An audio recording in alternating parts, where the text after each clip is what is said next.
Saturday, Sunday, talking temperatures back towards the mid-80s throughout much of the area, mostly sunny. Sunday night into Monday, a passing cold front looks to cool us down back towards mid-50s into next Monday. Temperatures rise by the second half of next week with an increase in chances of showers by Thursday and Friday. For the First Alert 4 Weather Center, I'm meteorologist Chance Gouch.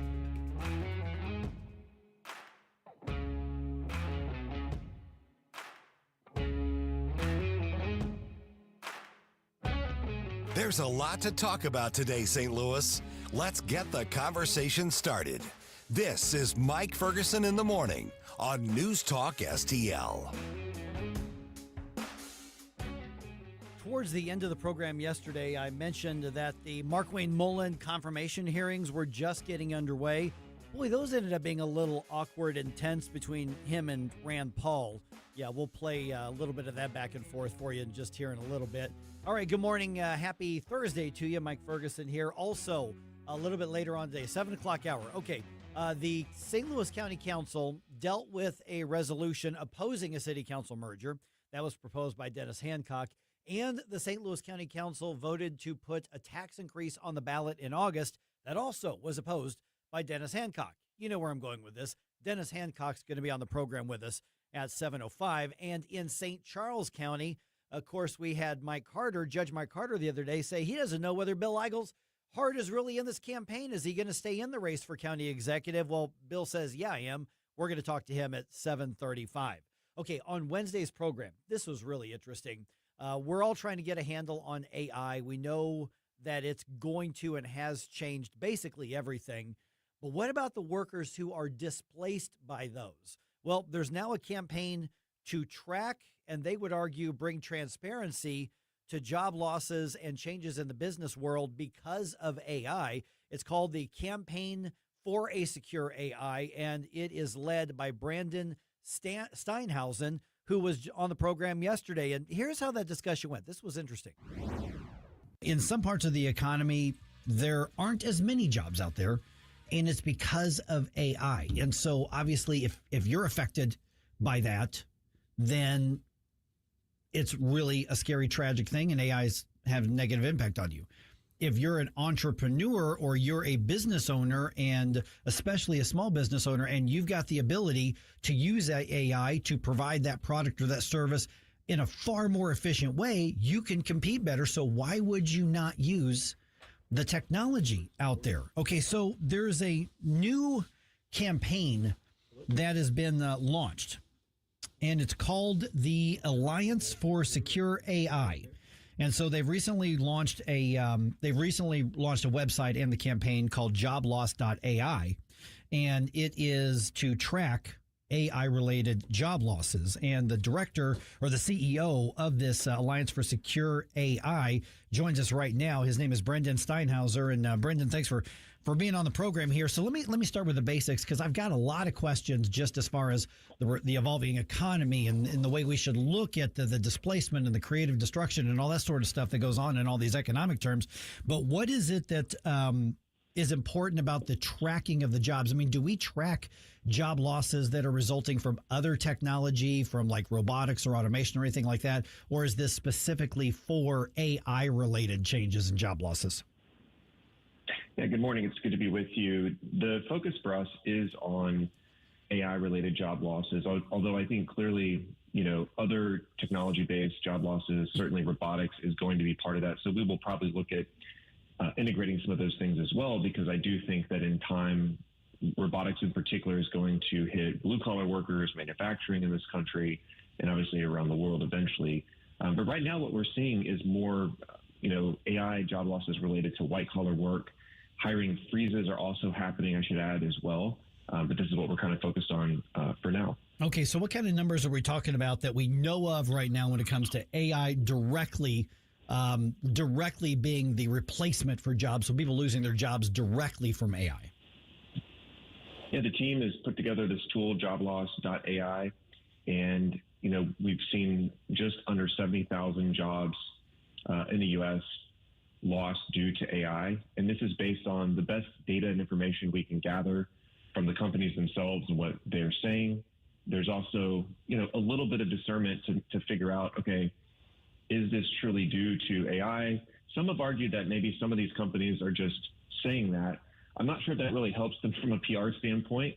And so some of this is we are looking at what they've said publicly, and we, to some degree, have to, make those counts based on what they've said.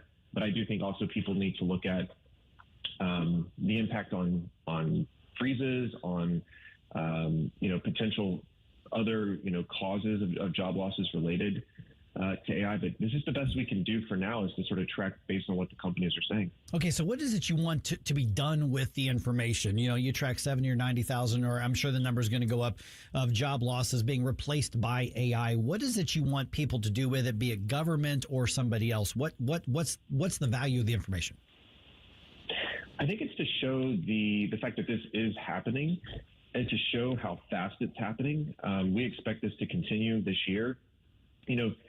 Nobody knows for sure what the timeline looks like, but people like Mustafa Suleyman, who runs AI for Microsoft, said that potentially all white-collar work could be replaced by AI in as little as 18 to 24 months. And that doesn't mean these jobs all will be replaced by AI, but he said the capabilities will be there. And many other people as well who work in the space, CEOs of the AI companies, have said they're seeing this coming. They're following what's going on in software development, for example, where now 90% of coding is being done by AI. And so they can extrapolate to the rest of the economy and say, we may be on a path where white-collar work gets replaced by artificial intelligence. Okay, so obviously, we've heard some, politicians, both sides of the aisle, talking about trying to put guardrails in or even limits on, businesses replacing people. Is that part of this campaign at all, or is this just an information gathering effort? Yeah, for us, it's an information gathering and sharing effort. And honestly, this is a very tough public policy question about what do you do about this. I think that, obviously companies need to be able to innovate. They need to be able to make decisions in the market to the best of their ability. They need to be able to make those decisions like they have for a long time. I think what makes this really difficult is that you alluded to creative destruction, right? Mm-hmm. Schumpeter's creative destruction, the idea that, less efficient companies perhaps, or less efficient allocation of scarce resources might lead to more efficient uses and more efficient allocation of resources with new opportunities and new innovation and new businesses. And I think that's been true for, the last couple of hundred years, going back to the Industrial Revolution. But I think what makes this different with AI and robotics is that what we are seeing is the potential for complete replacement of workers by technology, that people that used to try a different industry or do something new won't have that opportunity, because essentially all blue collar and white collar jobs could be replaced by AI and robotics within the next few years. And generally, historically speaking, and Brendan, tell me if there's a different situation right now. We're visiting with Brendan Steinhausen from the Alliance for Secure AI. Is that when those changes happened and when jobs were eliminated, and you could go back, like people would talk about the light bulb and the candle maker. People talk about, the manufacturing, lines versus, the way it was done before. There's always in the economy that void is created an opening somewhere else. As in, okay, these workers are displaced here, but there's going to be an opportunity somewhere else. Is there somewhere else that we can see right now? Or is there hope that there could be something else created? Because we don't obviously always see right at the moment how the full impact of the change is going to be. Yeah, it's a great question. And I think that's what we're all struggling with is, you can't predict exactly what will happen.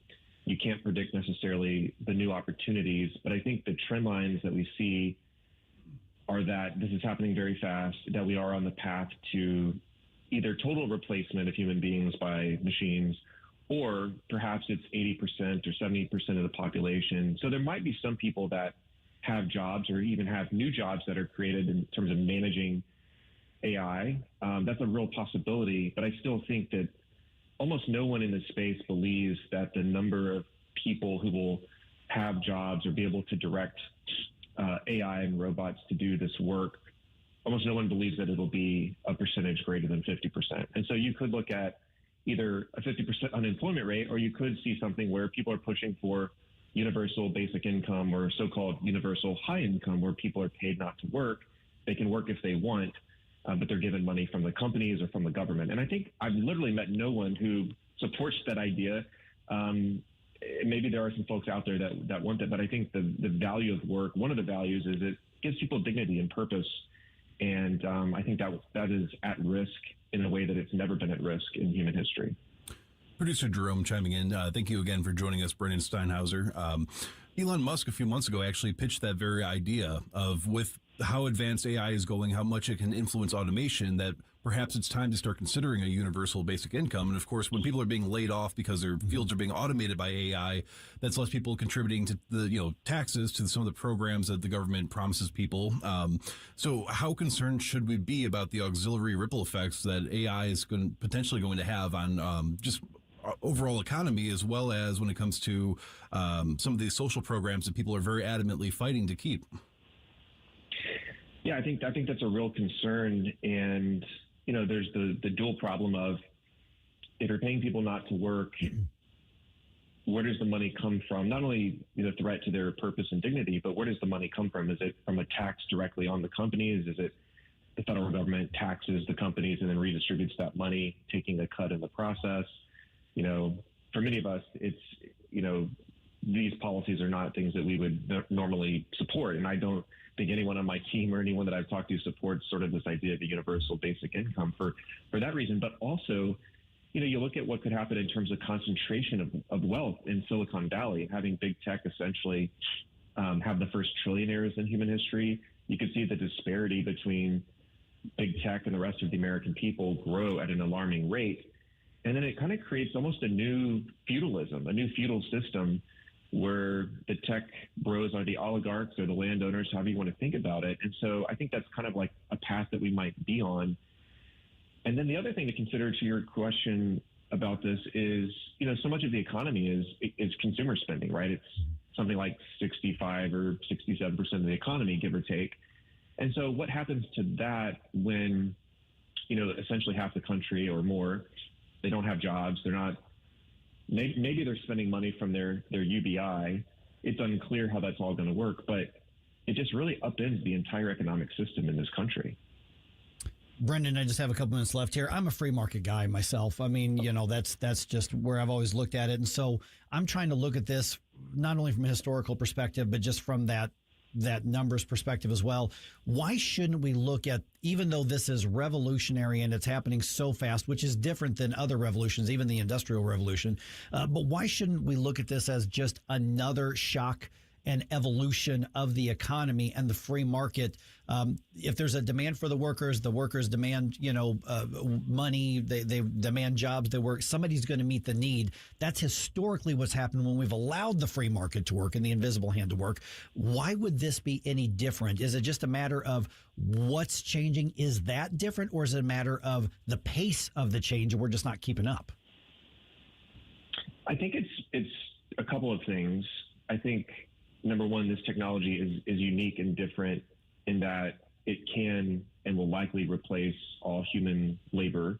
And we've never seen a technology or a machine be able to do that. So that's the first one, is that, other technologies, other developments have enhanced human life and have made us wealthier and given us more opportunity and better lives and that sort of thing. And I actually think AI could do that as well. But what's different is, number one, it has the ability to replace all human labor and human beings in general. And I think the other one that is sort of the elephant in the room is that we don't really control AI currently. It has this problem called alignment, where we can't guarantee it's aligned with human values. The companies are working on this, and they can't get it to do what they want it to do. And so if we develop this very powerful tool and technology that has its own interests and its own goals, human beings could be disempowered. We could lose control. And if AI and robots are essentially doing everything and making everything and in control of everything, including running companies and potentially having a huge impact on politics and government, then human beings might put ourselves into a position where we are the second most powerful, second smartest species on Earth. And I think that would be a really bad outcome for us. Okay, you know what tomorrow is. It is Flashback Friday. That means Jerome needs your 80s bump music requests. Send them in. Email them to Jerome, or you can also just put them on social media or do it the old-fashioned way, like we would have done in the 80s. Give us a call, 314-912-1019. All right, this is 1019 and 94.1 News Talk STL.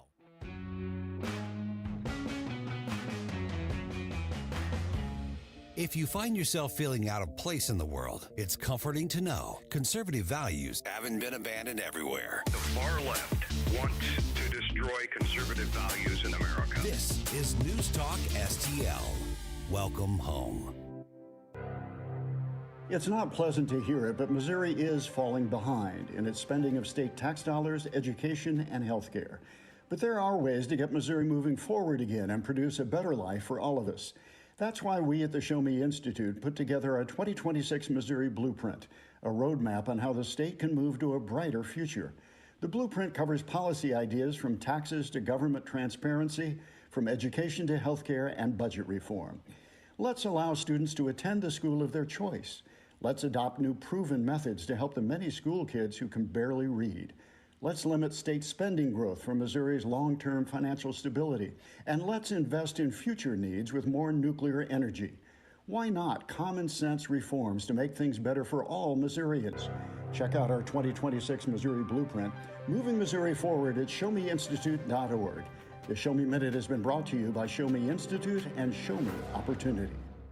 Remember those magical moments in Mom's kitchen? The heavenly aroma of fresh baked cookies? At Trolley Stop Bakery in Chesterfield's Forum Shopping Center, our co-op of talented bakers has been perfecting that homemade magic for 4 decades. From the gooeyest cookies in town to custom pies, cobblers, and cakes, everything's made from scratch, just like Mom and Grandma's recipes. Need that perfect corporate gift? We ship our famous cookies nationwide. The Trolley Stop Bakery, 67 Forum Shopping Center, or TrolleyStopBakery.com. Because some traditions are too sweet not to share.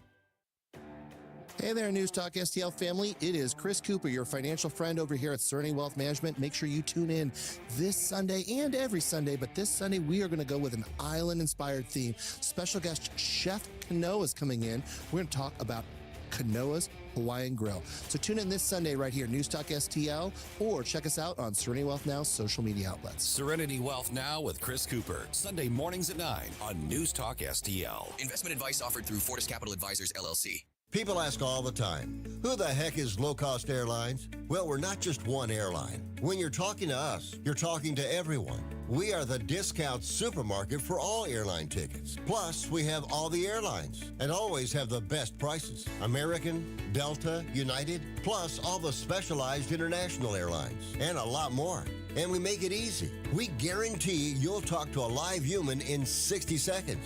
You can have the rates you need and have your trip booked in 5 minutes. Now, how cool is that? And remember, when you're talking to us, it's like talking to every single airline available with one fast phone call. All you need to do is call and find the best prices to fly wherever it is you want to go. So are you ready?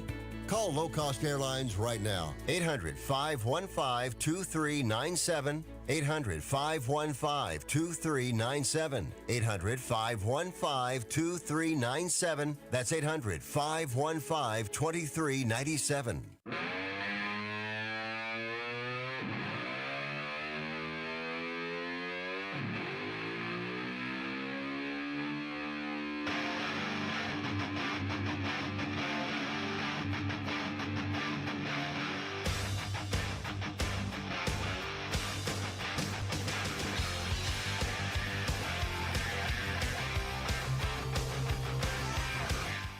Get up, St. Louis. It's Mike Ferguson in the morning.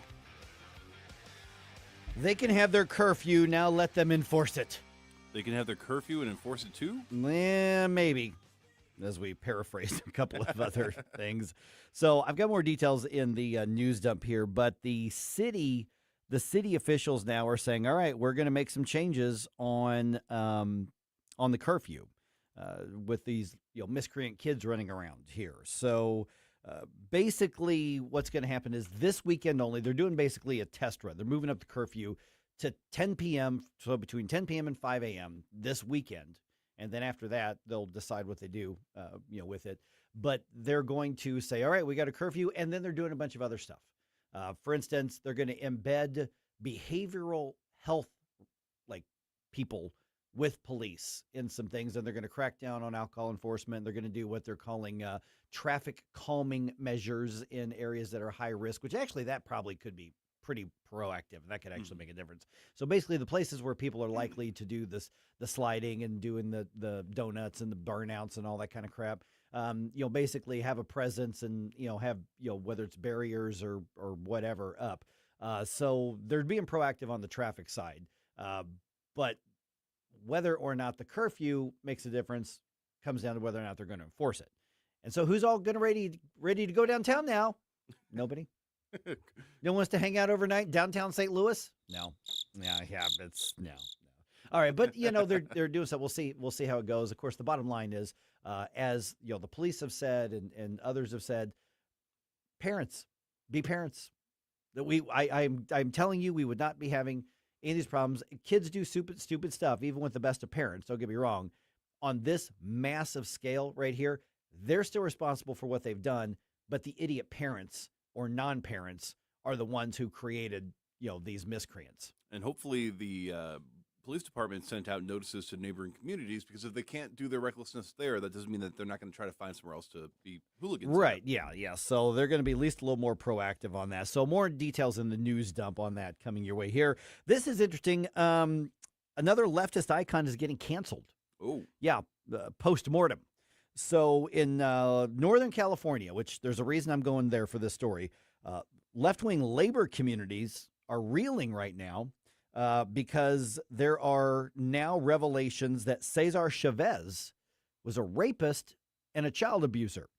Yeah, here's Fox TV affiliate KTVU in Northern California. Reporter Jesse Gary has this story out of San Jose. Across the state and South Bay, workers, advocates, politicians reacting to charges by Dolores Huerta that Cesar Chavez, founder of the United Farm Workers, raped her decades ago and may have sexually assaulted young girls. U.S. House Speaker Emerita Nancy Pelosi writes, "It is with great sadness that I learned of the egregious revelations reported by the United Farm Workers about Cesar Chavez. We must listen to the survivors, speak their truth, and uphold the values of dignity and justice in the face of conduct that deplorably betrays those principles." Cesar Chavez was a crappy person. Imagine that. Yet another leftist icon crumbling. And so, listen, I've been all over the country. I've seen lots of Cesar Chavez buildings and schools and things like that. And so now they're kind of reeling because another leftist icon turns out, isn't somebody to celebrate. So his own union that is still around today, they're now saying, we're out. We got to get rid of his name.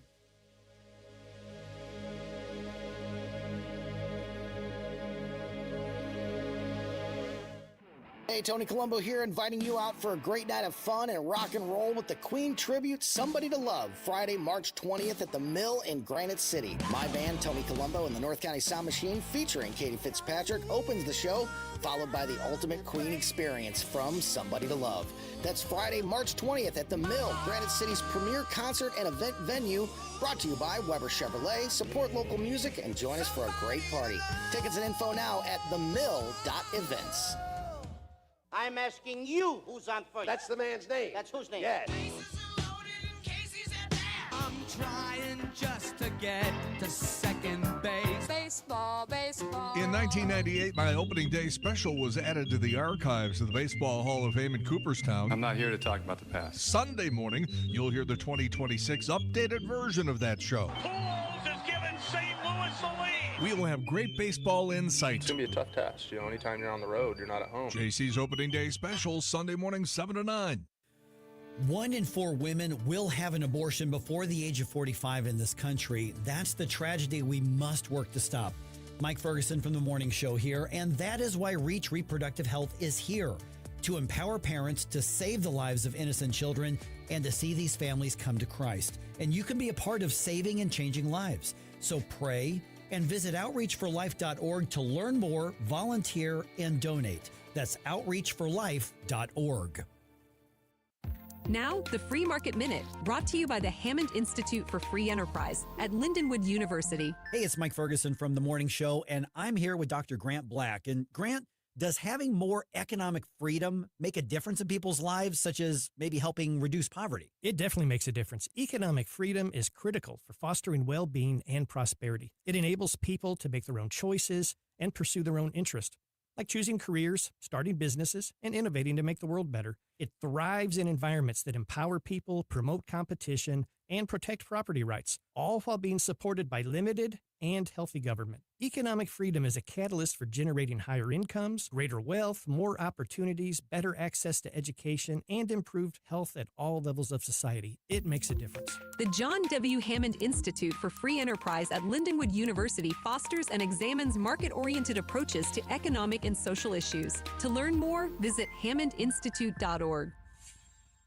1949, the last time a Republican held the top post in St. Louis City. A gallon of milk was 84 cents and streetcars ran down Grand Avenue. Unfortunately, St. Louis City streets are no longer the epicenter of family and business life. In the 80 years of Democrat control, our city has been on a steady decline. Hello, Kirk Ilsinger, chairman of the Republican Party for the city of St. Louis, and we believe it is our duty to provide a different path forward. I invite you to our meetings the first Thursday of every month. Learn more at stl-gop.com.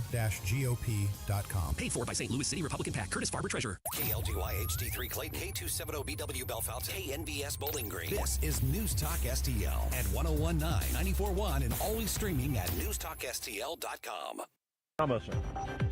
President Trump is responding to Iran's latest strikes on its Gulf Arab neighbors. An Israeli attack on Iran's South Pars natural gas field Wednesday prompted the Islamic Republic's president to warn of uncontrollable consequences that could engulf the entire world. And Tehran followed up with strikes on its Persian Gulf neighbors, hitting gas facilities in Qatar, Saudi Arabia, and the United Arab Emirates. Earlier, a source told AP the U.S. was informed of Israel's planned strike, but did not take part. On social media, President Trump wrote Israel would not attack South Pars again, but warned if Iran continues striking Qatar's energy infrastructure, the U.S. would retaliate, and in his words, massively blow up the entirety. I'm Ben Thomas. Saudi Arabia says damage assessment is now underway after a drone strike on its Samraf refinery on the Red Sea. $3.88 a gallon, AAA's national average for gasoline as of this morning, and that's up 4 cents a gallon from yesterday. Former Counterterrorism Center Director Joe Kent's claim that Iran does not pose an imminent threat to the U.S. being refuted by the White House. We don't want somebody leading the counterterrorism task force who cannot agree that the #1 state sponsor of terror in this world did not pose a threat to the United States. That's what another falsehood he said in his letter of resignation, which is just unequivocally false. It's backed by intelligence. White House Press Secretary Caroline Leavitt. A tiny Southern California desert community has tied the highest March temperature ever recorded in the U.S. 108-degree day in North Shore, California, came amid that record-breaking winter heat wave that is gripping the Southwest. On Wall Street this morning, the Dow futures are down 47 points, NASDAQ futures off 58, S&P futures 8 points in the red. More on these stories, townhall.com. If you're nearing retirement, stop what you're doing and listen, because what's unfolding right now could hit your 401k or IRA harder than anything we've seen in years. Military escalation across the Middle East, a tariff war spilling into the courts, the U.S. dollar facing pressure that historically signals one thing, a flight to safety. Smart money has been moving into gold and silver, and it's not slowing down. Call Advantage Gold right now at 800-900-8000 and get your free gold investment kit, plus a free copy of economist Ken Rogoff's eye-opening book, Our Dollar, Your Problem. Thousands of Americans have already rolled over a portion of their retirement savings into physical gold and silver, completely tax and penalty-free through Advantage Gold. The next news cycle won't wait for you. Get into position now. Call Advantage Gold at 800-900-8000. Results vary. Consult your financial advisor before investing. Call Advantage Gold at 800-900-8000. That's 800-900-8000. Political unrest in Turkey after a key opposition. From the Michaels Flooring Outlet Weather Center. I'm meteorologist Shan Scotch with your first alert forecast. Highs back towards mid-70s this afternoon. Could see a stray shower by the late morning hours, mostly sunny by the afternoon. Then we head off into Friday, Saturday, Sunday, talking temperatures back towards the mid-80s throughout much of the area, mostly sunny. Sunday night into Monday, a passing cold front looks to cool us down back towards mid-50s into next Monday. Temperatures rise by the second half of next week with an increase in chances of showers by Thursday and Friday. For the First Alert 4 Weather Center, I'm meteorologist Chance Gotch. This hour of News Talk STL brought to you by Chris Cooper and Serenity Wealth Management. Discover little-known strategies that could be the difference between choosing the care you deserve or having someone else decide it for you. Get a free copy of Chris's book at serenityltc.com.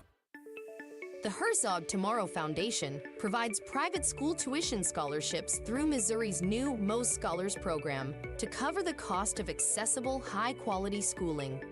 Hi, this is Myella Esser with the Herzog Tomorrow Foundation. Our private school tuition scholarships wouldn't be possible without the support of generous Missouri taxpayers. If you're a Missouri taxpayer interested in redirecting your tax dollars and sending them to Missouri students in need of a better education, please contact me at herzogmostscholars.org. Better education for students creates a better tomorrow for all. Learn how you can help provide a better education for Missouri students at herzogmostscholars.org. That's herzogmostscholars.org. Also, sign up for The Lion, an initiative of the Herzog Foundation that carries articles covering a wide range of issues facing American families and culture. herzogfoundation.com. That's herzogfoundation.com. On the next, Larry Connors, USA. The story behind the story. When I was too stupid to know, we were poor. Larry Connors, USA. Now, weeknights 6 until 8 on News Talk STL. Mike Ferguson. I'm not like the rest of you. I don't make mistakes. Susie Moore. What you're telling me doesn't sound logical, my dear. Get up! Get up! Can't you hear the alarm? Get up, St. Louis. You need to get to go. I need to be able to get where you need to go to do the work. Mike Ferguson in the morning on News Talk STL. Get up! Get up! This is your cousin God. Okay, a Trump administration official says they're hurt, but they're still fighting back and the war is not over. Okay. Yep. The Ballad of Rand and Mark Wayne provides some drama this week. Oh, man. And the dance starts today for Slew and the Illini.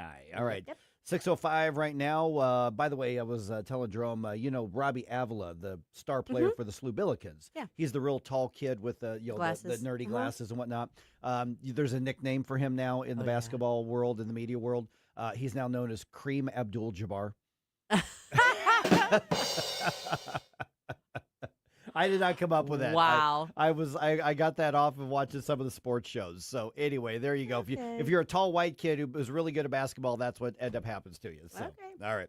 Hey, if I were him, I'd lean into that completely. Go, Cream Boy, go. That's right. All right. 6:06 right now. Let's go ahead and dump some news on you. Successful dump.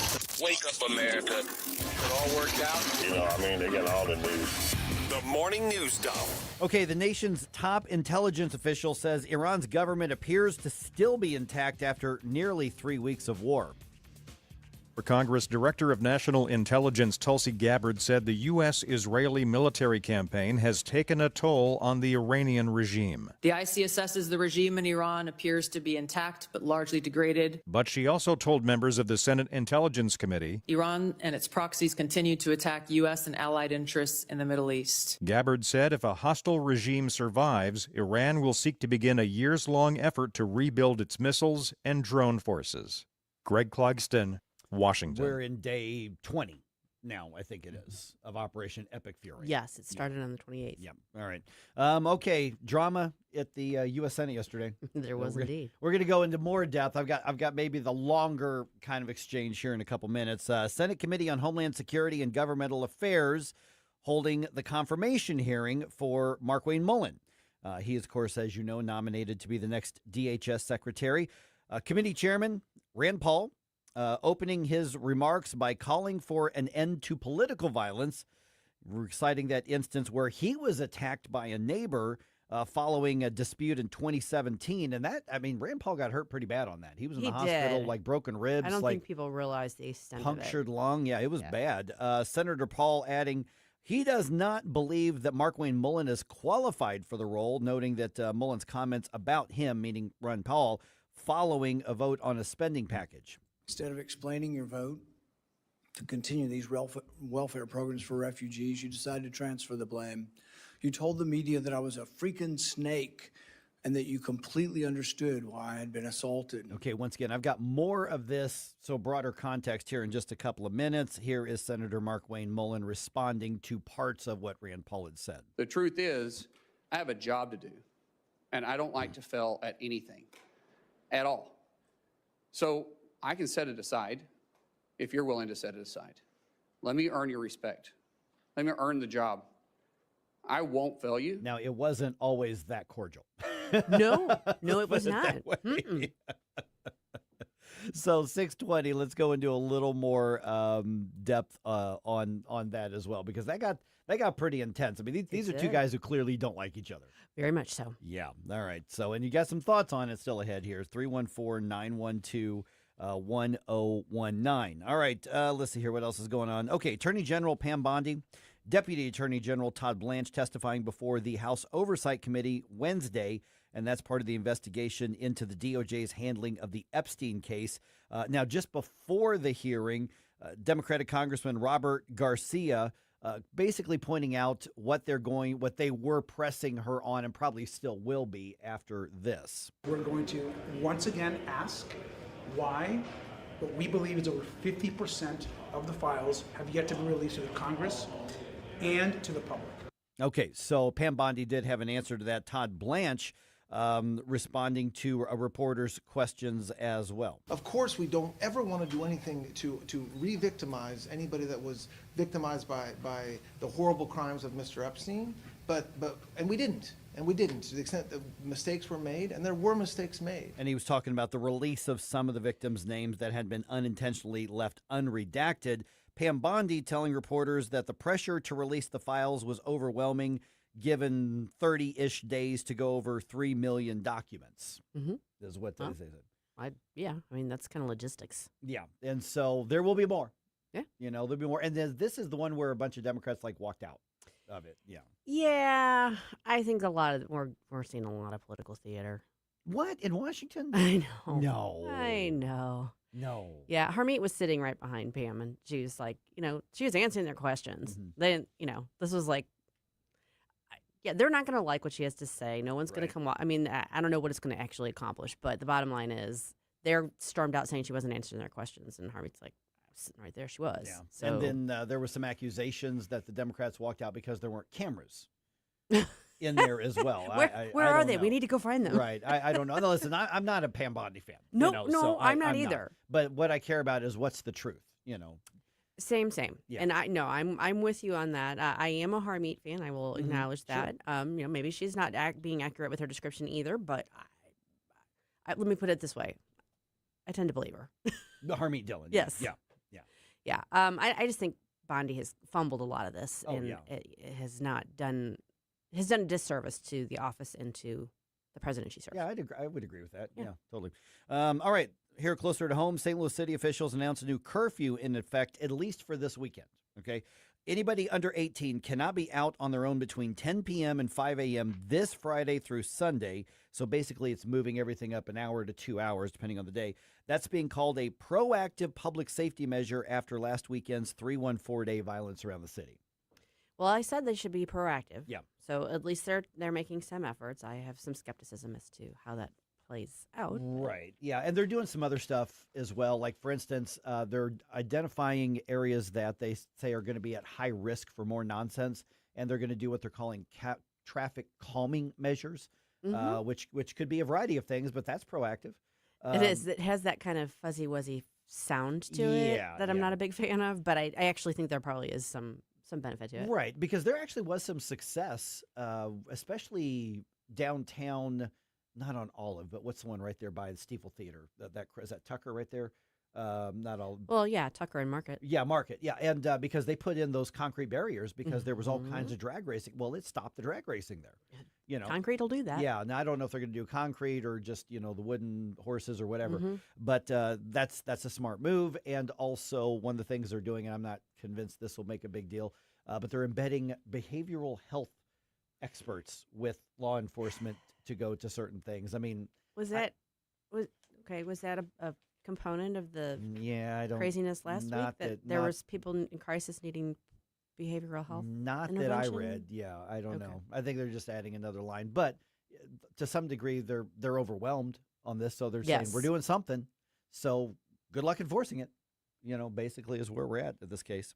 All right, let's see here. I got time for let's do this here. All right, the game goes into a shootout, and the Blues come up short.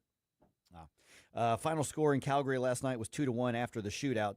Dylan Holloway had the Blues' only goal. That came in the second period. Road trip continues on Saturday when the Blues play the Canucks, because the Blues can't play at home right now. There's too much basketball going on. Oh? Yep, getting ready for the NCAA opening rounds there.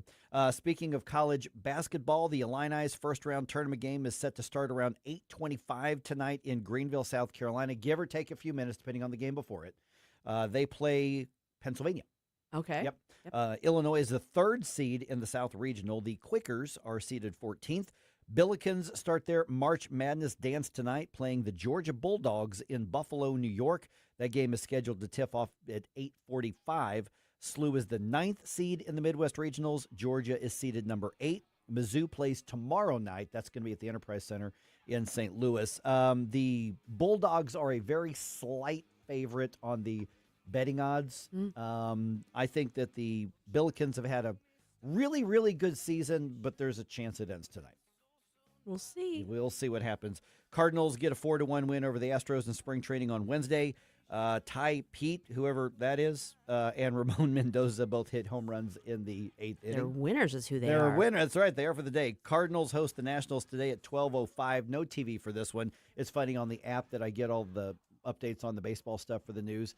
Whoever Ty Pete is, they didn't even have a picture of him up. It's just like the outline of a guy's NPC. head. Yeah, that's all it was. I'm like, I don't know who that is. But good on you. You hit a home run, dude. Good job.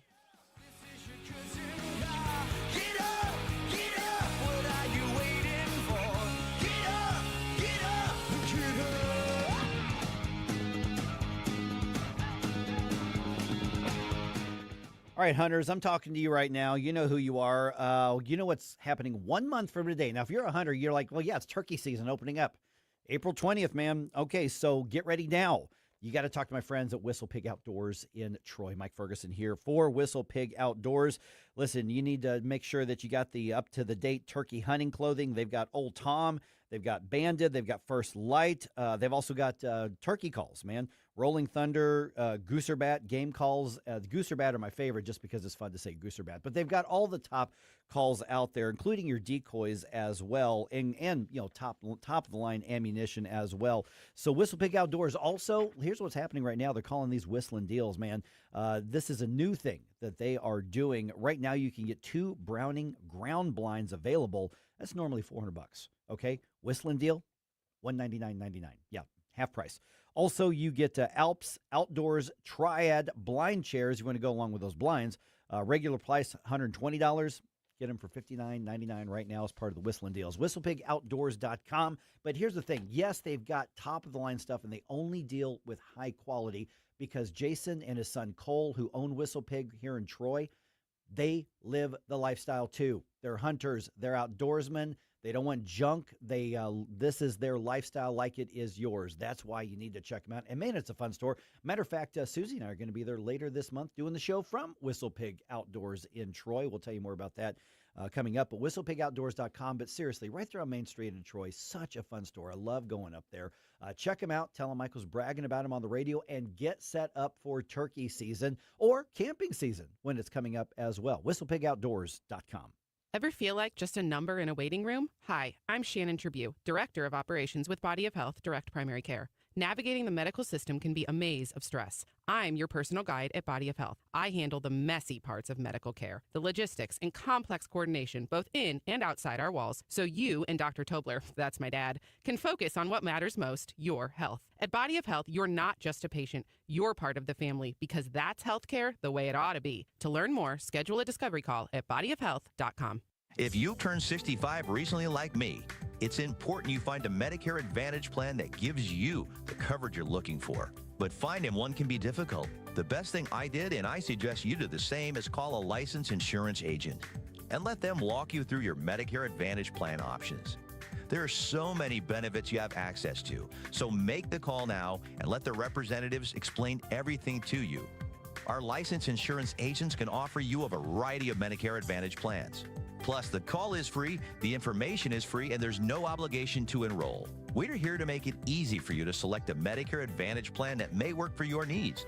Finding a Medicare Advantage plan can be easy if you do what I did. Make a quick call right now to learn more. Thank you. 800-439-7851. 800-439-7851. 800-439-7851. That's 800-439-7851.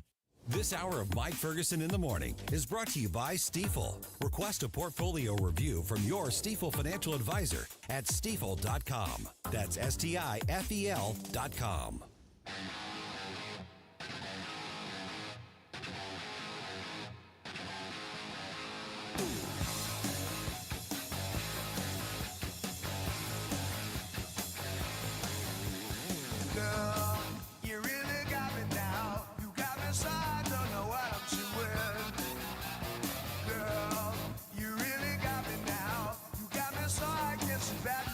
I'm Congressman Bob Onder, and you're listening to Mike Ferguson in the Morning on NewsTalkSTL. Can I say something controversial? Yeah. Could this song be one of those where the cover is better than the original? Am I allowed to say stuff like that? Well, it's fine by me. I'm a Van Halen fan. Yeah, just saying. Oh, is this the cover? It's a cover, yeah. Oh, then absolutely correct. Yeah. Objectively correct. Yeah, the original one is it the Kinks or the... Yeah, I think so, yeah. Okay. Yeah. And, which is a great it's version. Good. Great version. But this is... Occasionally, like, there are this is some right in my sweet songs. spot. Yeah, there's some songs where the cover is better than the original. Yeah, I think this might qualify. Yeah. Okay. Just putting that out there. You want to fight with me on it online? Let's do it. Let's do it. All right. 6:20 here. So Mark Wayne and Rand are not BFFs. No. they don't like each other. And so there was a lot of drama at that confirmation hearing yesterday. There was. Now it even started before the exchange I'm about to play, because you've got the kind of the scoop on that. So what happened here in the background before Rand and Mark Wayne mixed it up? Well, now Rand is the chair of the chair, committee, right. but usually when someone's going to testify in this sort of situation, one of their comrades introduces them and they kind of give a glowing, intro, that sort of thing. And it's usually someone who's their friend. And I think it was Senator Katie Britt that was set to do that, to introduce Mullen. And Paul exercised his chair's privilege and said no. Mm-hmm. And then he took the opportunity to open the hearing with a which his moment there was pretty powerful when you heard him describe what actually he went through. Yeah. I mean, Rand Paul didn't say anything that was untrue from what I could tell. No, he did not. Yeah, no, I'm just going to leave it at that. No, he did not say anything untrue. Yeah, now. Well, wait, I take that back. There's a dispute between them as to whether he did, because he basically accused Mullen of lying about an interaction, and Mullen called him back out on that. So, and I don't know the truth one way or the other. So, and then, of course, there are others who are saying, well, even if what you said was true, time and place, dude. And so there's all that layer of it as well here. Which is fair, I think. Okay, so then they get into it. And here is just a minute and a half or so of the exchange between Senators Rand Paul and Mark Wayne Mullen. Mr. Chairman, first of all, I didn't know the extent of your damage. When the phone call was made, I made it to you and I tried to talk to you. You didn't engage at all. In fact, you said, get your paperwork in. It's got to be 3 days in between. You offered no apology. Sir? And you offer no apology today and no regrets. Haven't heard the word apologize, haven't heard the word regret, haven't heard I misspoke and it was heated and I made a mistake. Haven't heard any of those words. Sir, actually it wasn't heated, and I'm not apologizing for pointing out your character. Good. So you're jolly well fine, and you want the American public and the people up here to vote that may or may not vote for you to know that you supported the felonious, violent attack on me from behind. I did not say I supported it. I said I understood it. There's a difference. So that means you really didn't approve of it, just completely understand it. What do you think most people would interpret completely understand to be? Support for or a condemnation of the violence? Sir, as I said, we can have our differences. It's not going to keep me from doing my job as Secretary of Homeland Security. I'm going to secure Kentucky and take care of Kentucky as much as I am Oklahoma. If this were a one-off, it would be one thing. If you just disliked me so much that you approved of violence against me, people could just write it off. Well, maybe they hate each other. But really, there's a pattern of this. Okay, so let's dissect a little bit. Rand Paul gets attacked by a neighbor back in 2017. Yeah, and it was a very serious. Yeah, it was brutal. I think when people first heard about it, they thought it was much less serious than it was. Right. Your bushes are over my part of the yard. Right, That's and not it was what a happened. scuffle. It wasn't that. He was blindsided, and he was hurt very badly. Yeah, broken ribs, punctured lung. It was bad. It was really bad. Clearly these guys, and this is going to be, there's a difference between somebody who's going to be more of that conservatarian constitutionalist versus MAGA. Okay, and Markwayne Mullin is solidly in the MAGA camp. Rand Paul, is not.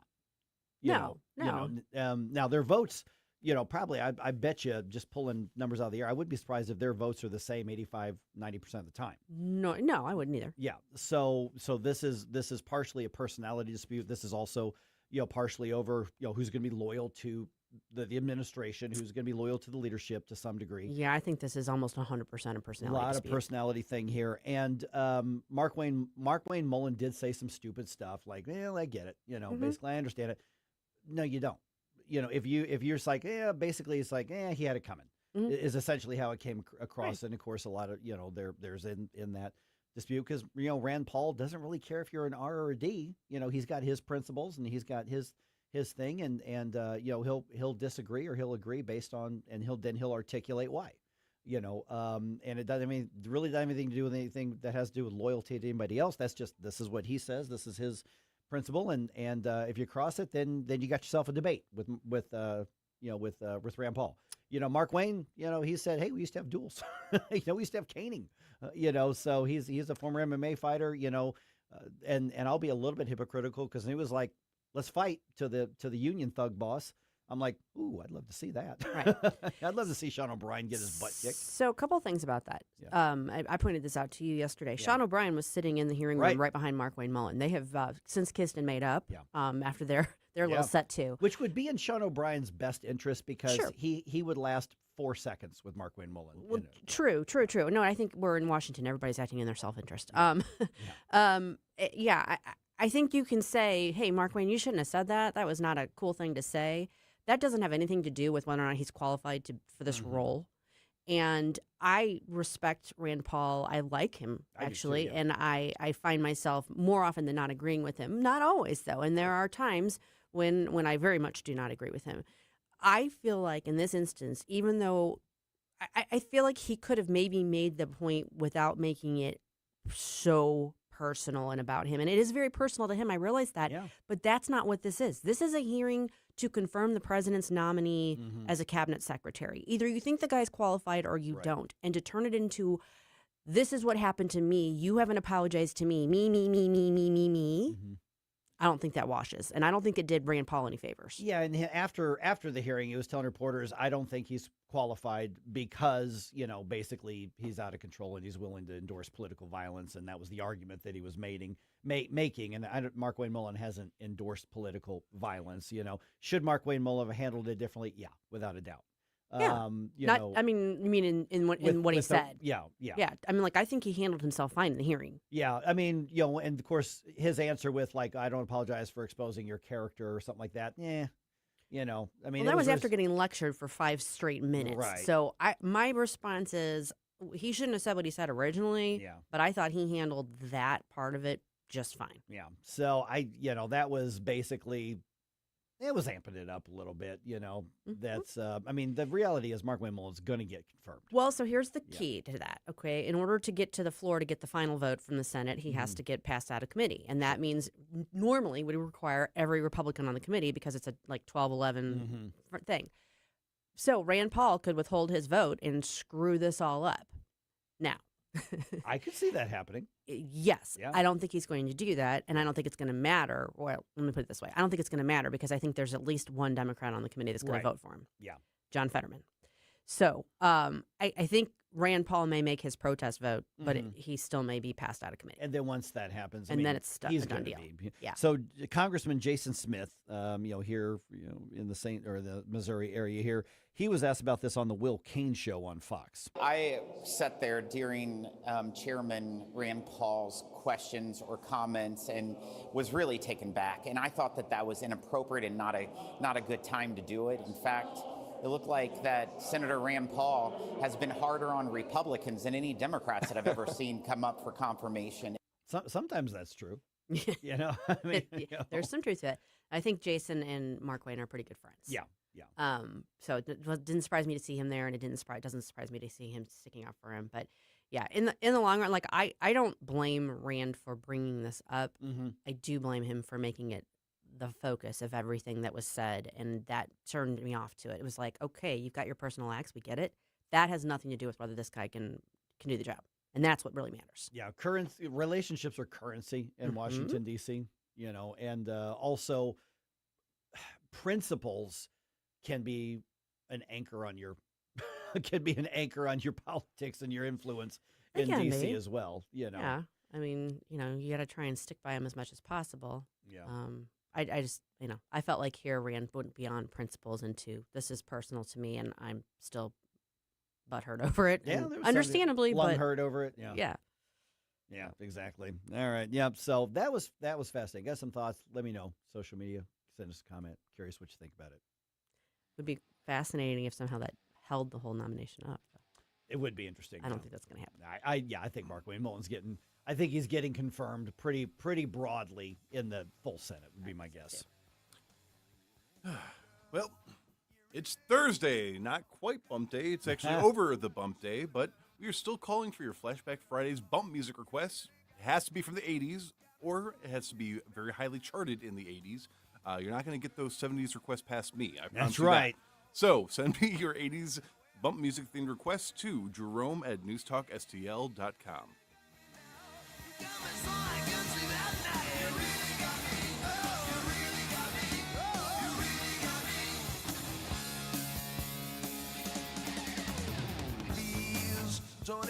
Well, there you go again, listening to Mike Ferguson in the morning on News Talk STL. From the Michaels Flooring Outlet Weather Center.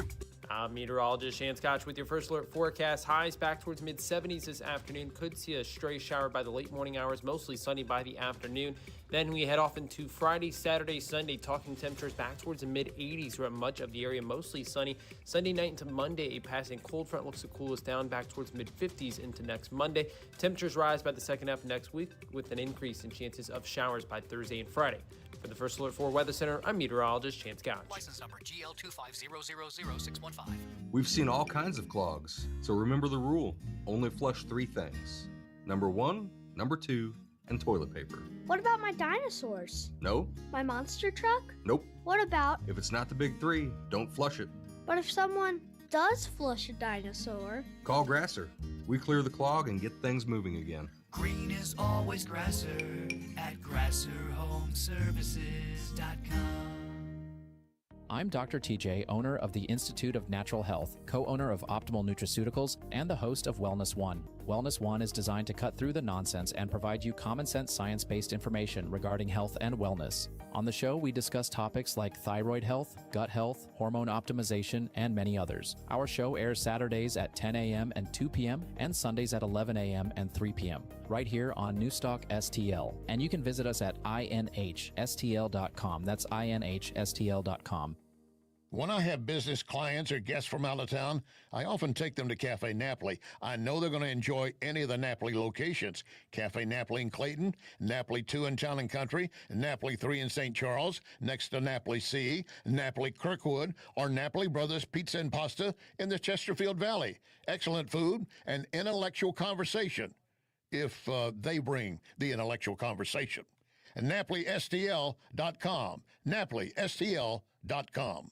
The news and talk. I think Iran realizes it's isolated. The world's a safer place. That matters to St. Louis. We didn't start this war, but under President Trump, we are finishing it. This is 101.9 and 94.1 News Talk STL.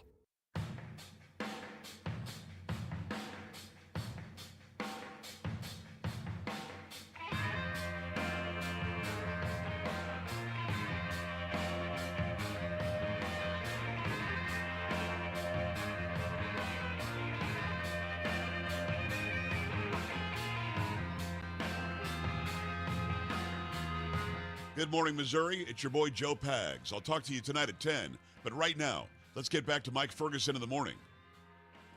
Okay, at the risk of elevating Susie's blood pressure again, we're asking the question. Republicans have the majority. Most Americans want voter ID and other election integrity reforms, and it looks like it's just not getting done. So then the question we come to is why, which caused Susie's blood pressure to spike yesterday. Yep. It did. It did. We're now joined by John Tillman from the American Culture Project. John, great to chat with you again here. You've got an article in the Hill on this here. Trump's strategy to overcome political vice. Why can't the Senate Republicans just get the job done? I mean, they were given the majority. They've got a few votes. To spare on this, but the rules are in there and there's obstacles and they don't want to change the rules. And so what is in between the majority getting something done that the vast majority of voters say that they want? This is one of the things, John, that people just hate about politics. This is one of the things that got Donald Trump elected in 2016, perhaps reelected in 2020, and then really reelected in 2024, is this kind of frustration that you have governing majorities and Republican leadership is not willing to use every single parliamentary tool they have available. They won't do the talking filibuster. And, if they did the talking filibuster and actually forced the Democrats to defend allowing anyone to vote without any ID, that would really raise the level of discussion in the public and engage the public in such a way that pressure would actually mount. But they're just not willing to do that because the Republican leadership has always been milquetoast. And partly that's because Democrats love government. They love using the power of government. They are comfortable with the power of government. And too often Republicans are squeamish about using power in an authoritative way. That's why, Mike, one of the things I always say is when Republicans win, no matter how large their majority, they can't wait to equivocate on their agenda. And Democrats, no matter how small their majority, can't wait to implement their agenda. And this is what is creating great frustration for your colleague there, as well as me and millions of other Americans, including Democrat voters who want voter ID. Good morning, John. Yeah, the steam is coming out of my ears. Explain a little bit more about what you mean by the political vice. I think this is a very interesting perspective on it, and I think it does go a long way towards explaining it. Not that it makes me any less blood pressure-y, but tell us a little bit more about what you mean by that. Well, I just released my book, The Political Vice, last week. It's anywhere books are sold. And it's basically the concept that traditional vices, politicians are in the middle of a U-shaped vice. On the left side, you have media pressure. On the right side, you have American people pressure. And at the bottom, the most important side of the vice, you have elite influencers who put direct pressure on politicians. But they're important because they also affect the other two sides of the vice. So politicians are constantly under pressure, and politics is about power, and power comes from being able to resist or apply pressure. And the point here is that the media has always leaned left, even though the conservative media and independent media is rising and growing in terms of market share over the last 20 years.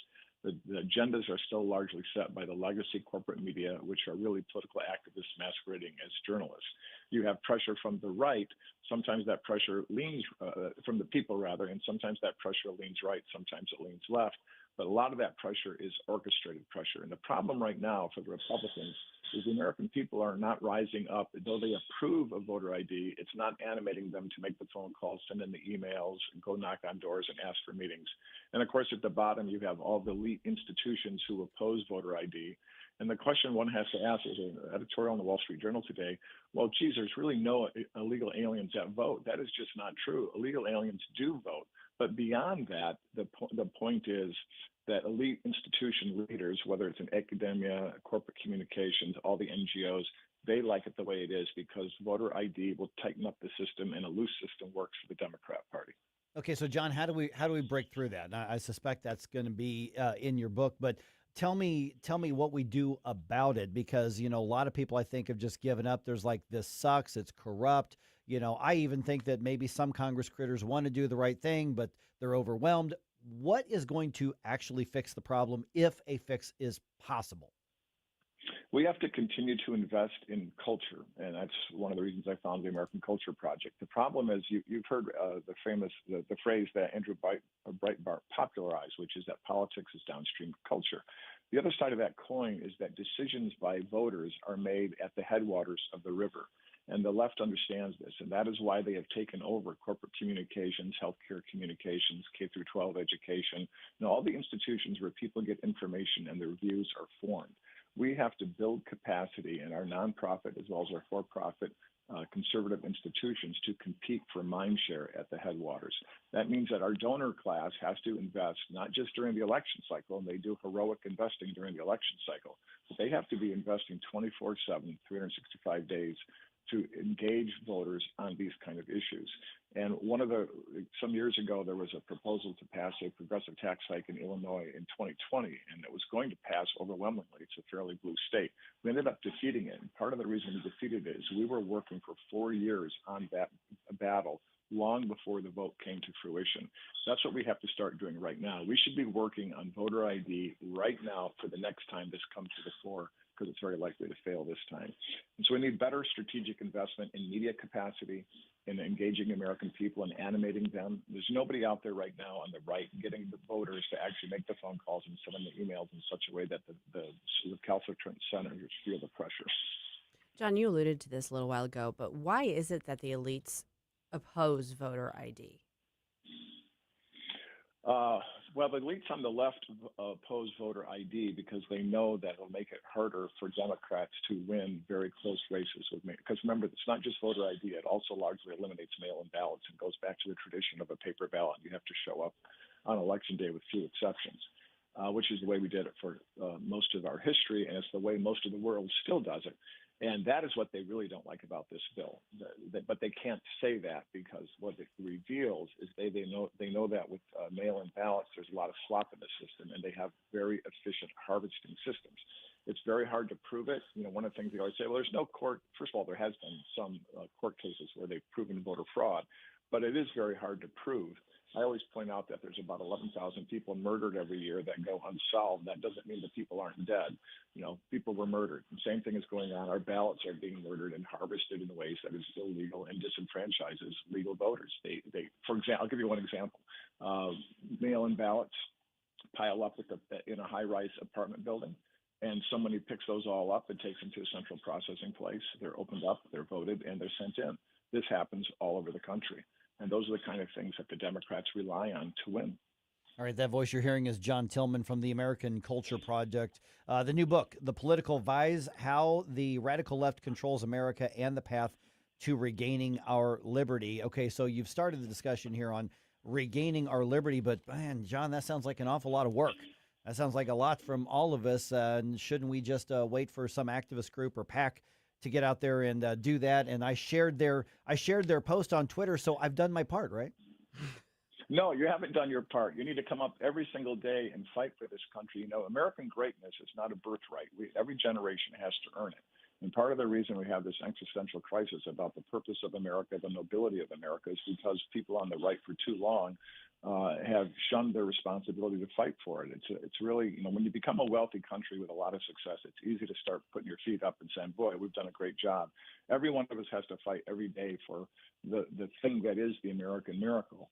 And so you have to get involved, join a nonprofit group, search for conservative activist organizations, find your favorite one, join, get on the email list, look for alerts that ask you to call your representative or your senator or your governor or whoever it may be. Start showing up at your local school boards, your town council meetings, and listening to what they're actually doing. The problem is the left likes government, and conservatives generally want to be left alone to live their life, build their families and communities, and build their businesses. The left is doing exactly that, except in government, and we've left them the field of play without competition. We have to change that, or they are going to change the nature of this country. That does sound like a lot of work, but it's for a good reason.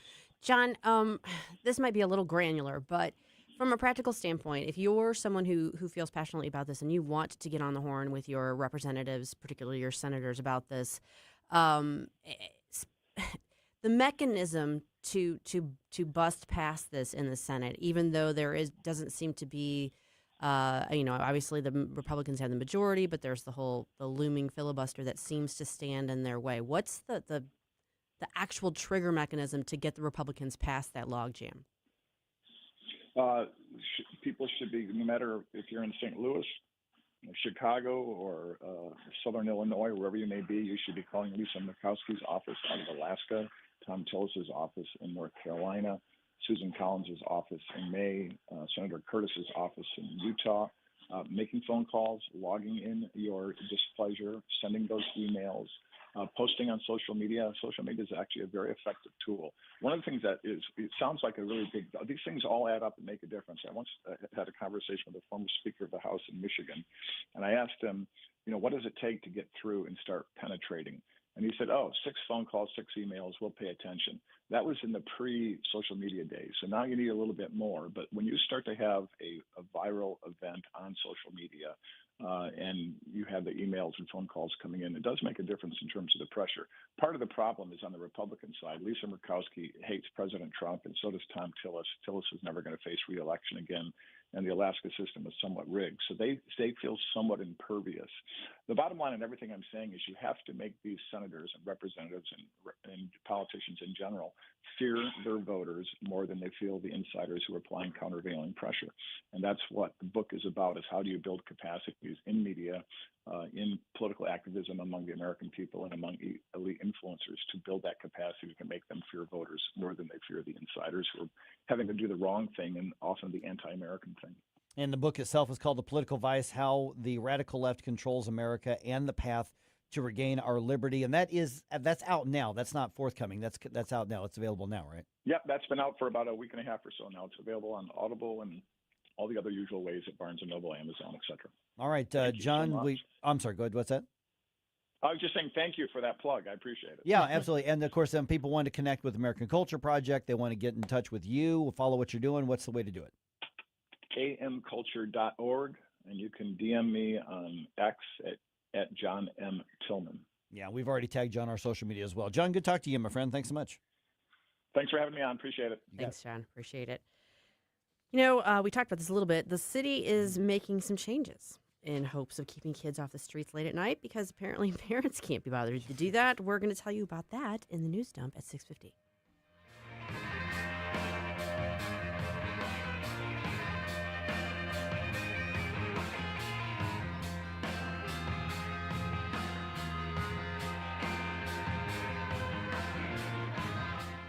You guys hear me talk about Nutrition Stop all the time. And yes, I do get a lot of my groceries there, and I get my proteins and my vitamins and things like that there. But let me tell you what I really enjoy and appreciate the most about Nutrition Stop. And this is what I challenge you to do as well. Tap into their knowledge. I've had a lot of people, comment on my weight loss and my getting in better shape, and that's flattering, and I appreciate it. But what really matters is that I am healthier. As I get older, I actually have less joint pain. I have fewer injuries than I've had in the past from sports and working out and things like that. And I really credit Nutrition Stop with so much of that because when I go in and I've got questions, they've got answers. And also, they also have products that I put into my body and on my body, like toothpaste and things like that are made of natural products. These are not chemically enhanced products. There's nothing artificial going into my body unless I decide to, cheat on my diet and go get a Heath Bar Concrete, which I would never admit to doing last night. But, I'm just saying most of the time what I'm doing is I'm following their advice and I'm better off for it. This isn't just about saying this product because this local company is something we want to support. It's because it makes your family healthy again.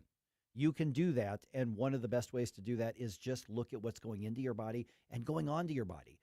Don't go get the chemically toxic, skin cream because it makes your skin feel better. Make your skin feel better with something that is designed and naturally works with your body. They've got the answers for all of that.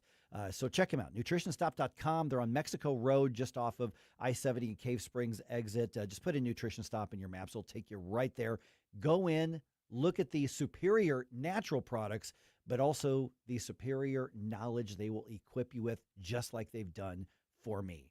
Check it out, nutritionstop.com. Tell them Mike was bragging about them on the radio. News Talk STL. First thing in the morning and pretty much all day. Live and local. 1019 and 94.1 News Talk STL. To have a roof over your head, a nice roof over your head, is very important. That's Rick talking about his experience with Rhino Shield ceramic coating. We got Rhino Shield 18 years ago, and they're very cooperative on getting us the right paint. They were in and out and done in no time. Once it was finished, looked great. We were very happy with it. The main reason Rick called Rhino Shield is because it's backed by a 25-year transferable warranty. We've watched a lot of people get their house painted 3 or 4 times, and we haven't had to do any of it. I don't know about you guys, but I don't want to have to paint it every 5-7 years. Take a tip from Rick and put down the paintbrush and call Rhino Shield for your free evaluation. 877-25-RHINO. 877-25-RHINO. Or visit 877-25rhino.com. We got Rhino Shield 18 years ago. Financially makes sense, especially if it's going to last like this did. Still looks great. Call now. 877-25-RHINO or 877-25rhino.com. No paint, don't Rhino. Go Rhino Shield. Never paint your house again. Rhino Shield. A Disney cruise is no ordinary vacation. It's an adventure, a fairy tale, a dream. Step aboard and discover where favorite Disney characters meet fun for the whole family, where total rest and relaxation meet the ultimate escape and excitement, where a dream vacation meets a magical cruise. Only on Disney Cruise Line, where magic meets the sea. Magic Expeditions will make planning your Disney cruise easy. Reach out at magicexpeditions.com. This hour of Mike Ferguson in the Morning is brought to you by Stifel. Request a portfolio review from your Stifel financial advisor at stifel.com. That's STIFEL.com.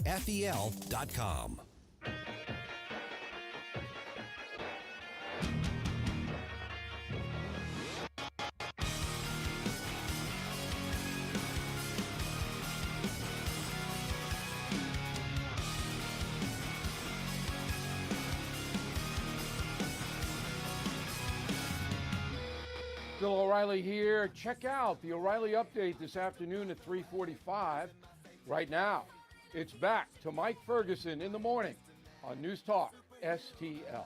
All right, we're day 20 of the war in Iran. We got an update from one of the Trump administration's top officials. Also, Rand and Mark Wayne, they have not hugged it out yet. No love they lost. Have not, no. And the dance starts today. Slew, Illini, they're dancing. Tigers are dancing, but not till tomorrow. All right, got the update for you on that. It is 6:50 right now. Let's go ahead and do another news dump. The Morning News Dump. Are you joking? Is this a joke? Listen, folks. The Morning News Dump. Okay, so the nation's top intelligence official says Iran's government appears to be intact still after nearly 3 weeks of war. In testimony before Congress, Director of National Intelligence Tulsi Gabbard said the U.S.-Israeli military campaign has taken a toll on the Iranian regime. The IC assesses the regime in Iran appears to be intact but largely degraded. But she also told members of the Senate Intelligence Committee Iran and its proxies continue to attack U.S. and allied interests in the Middle East. Gabbard said if a hostile regime survives, Iran will seek to begin a years-long effort to rebuild its missiles and drone forces. Greg Clugston, Washington. All right, so It's only mostly dead. Yeah, exactly, but still alive and kicking. And sometimes the most dangerous animal is the wounded one. Well, tell that to its Arab neighbors. Right, they're getting hit, smacked right now. Qatar just got hit pretty hard. So did I believe UAE? Yep, UAE got hit too. Yep, exactly. Okay, the drama in Washington was in the Senate confirmation hearings of Mark Wayne Mullen. Yeah. Look, you're like bracing for this. Okay, so this was in the Homeland Security and Governmental Affairs Committee, and they are beginning the process of the confirmation hearing of Mark Wayne Mullen. This is chaired by Rand Paul. He doesn't like Mark Wayne Mullen. Mark Wayne Mullen doesn't like Rand Paul. And that was obvious because Rand Paul brought up where, I don't know if this is where the conflict started or it exacerbated, when Mark Wayne Mullen basically said, when he was asked about Rand Paul getting attacked and getting his ass kicked by a neighbor and put in the hospital, Mark Wayne Mullen basically said, yeah, I understand. I understand it. That was back in 2017. Senator Paul adding that he does not believe Mullen is qualified for the role, noting Mullen's comments about him following a vote on a spending package. And here's part of that. Instead of explaining your vote to continue these welfare programs for refugees, you decided to transfer the blame You told the media that I was a freaking snake and that you completely understood why I had been assaulted. Okay, so here's part of Mark Wayne Mullen's response. Mr. Chairman, first of all, I didn't know the extent of your damage. When the phone call was made, I made it to you and I tried to talk to you. You didn't engage at all. In fact, you said, get your paperwork in. It's got to be in 3 days in between. You offered no apology. Sir? And you offer no apology today and no regrets. Haven't heard the word apologize, haven't heard the word regret, haven't heard I misspoke and it was heated and I made a mistake. Haven't heard any of those words. Sir, actually, it wasn't heated, and I'm not apologizing for pointing out your character. Yeah, so that's where that went. Yeah, I mean, it was basically, it's just there's bad blood between them. Yeah. I don't know what else you can say about it, but I don't think that determines whether or not Mark Wayne is qualified for the job. Bottom line is he's getting confirmed. I believe so. Yeah, I think he's going to get confirmed. But it might take a Democrat vote out of committee to do it. Yeah, and I wouldn't be surprised if there are some more Democrats because, the word that we're getting, at least I'm getting, is that there are plenty of Democrats who like him personally. Yeah. Marco Rubio was confirmed with a couple touchdowns to spare, That's true. And in the whole Senate, I think he's probably going to get more than just 53. Oh, Let me put sure. it that way. Yeah. I mean, out of committee. Right. I think it's going to take a Democrat vote out of committee to get him across the finish line. Rand Paul isn't going to vote for him. Correct. Right. Yeah. All right. St. Louis City officials announced a new curfew that's in effect for at least this weekend. As of right now, it's for this weekend. Anyone under 18 cannot be out on their own between 10 p.m. and 5 a.m. starting Friday, lasting through Sunday. They're calling that a proactive public safety measure after last weekend's 314-day violence around the city. They're implementing other tools, kind of trying to preempt traffic stupidity with some what they're calling traffic calming measures, basically trying to make it impossible to do slideshows essentially around the city. And so they say they're also going to crack down on liquor violations and things like that. So essentially they're putting the word out. We're coming with a little more of a heavy hand this weekend.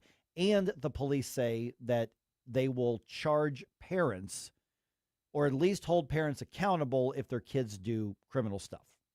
We'll see how that works out. If they mean it and it's legal, great.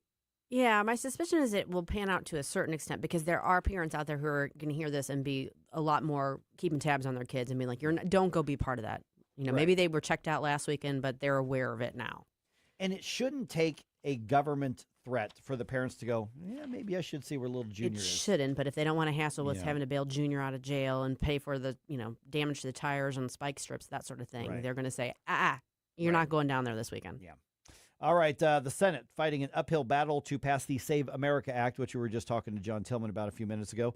Lawmakers narrowly voting, we're talking 51-48, to open debate on the bill. And this is the one that would require Americans to show proof of citizenship when registering to vote and to present photo ID at the ballot box. Republicans say it's going to bar illegal aliens from voting in federal elections. Democrats say it's going to put a heavier burden on those poor people who cannot get IDs for themselves. We're talking people of color, and you women folk. Won't you think about the poor people who can't get ID? Especially the poor women. Oh, women. The poor minority women. Women. Impossible. Women's. Yeah, women's. Yeah. I'm struggling. Senator Josh Hawley. I mean, you made through law school, but I don't know how you're going to get the ID updated. How? Yeah. Senator Josh Hawley, believe it or not, he was on Hannity on Fox last night. No. Yeah, I know. Yeah. Wow. Imagine that. He says he thinks he's got the Democrats' position figured out. They want to be able to cheat in our elections. I mean, it's as simple as that. 80-90% of the public wants IDs for voting, Sean. We need them. And we ought to force the Democrats to hold that Senate floor until we can get this thing passed. And this act would also ban mail-in ballots as well, for the most part. Yeah. For the most and part. I do think that's a big I part think of that's a very good thing. Yeah, exactly. Okay, let's see here. Blues end up losing in a shootout last night to the Flames. Final score there was 2-1. Illini play the first-round tournament game tonight, 8:25. They play Pennsylvania. SLU plays the Georgia Bulldogs tonight in Buffalo. That game is at 8:45. Mizzou plays tomorrow night at the Enterprise Center.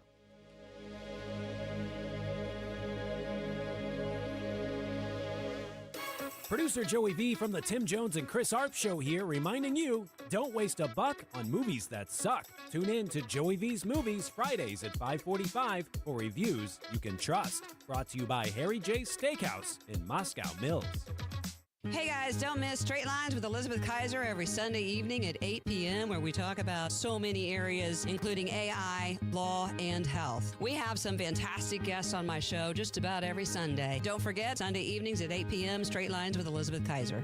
Stand and Fight with Nick Schroer. Hey, it's Nick Schroer. To preserve this nation, to preserve the experiment in liberty that our founders envisioned, we must take a stand and fight. Stand and Fight with Nick Schroer. Sunday nights at 6. Only on News Talk STL.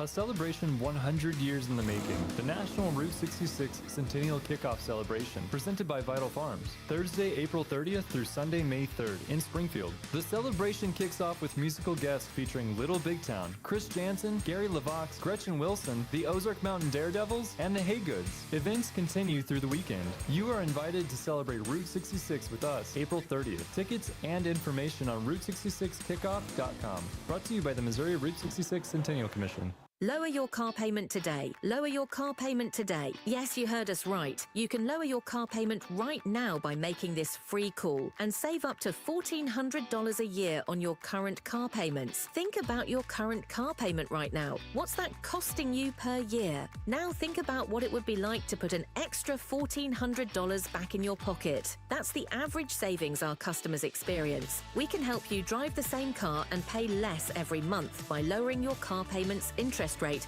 to as low as 4.67%. At Rate Genius, we can work with you to refinance any car payment. If you qualify, it costs you nothing to find out how you can lower your car payment. To learn more, call this number right now. 800-493-5670.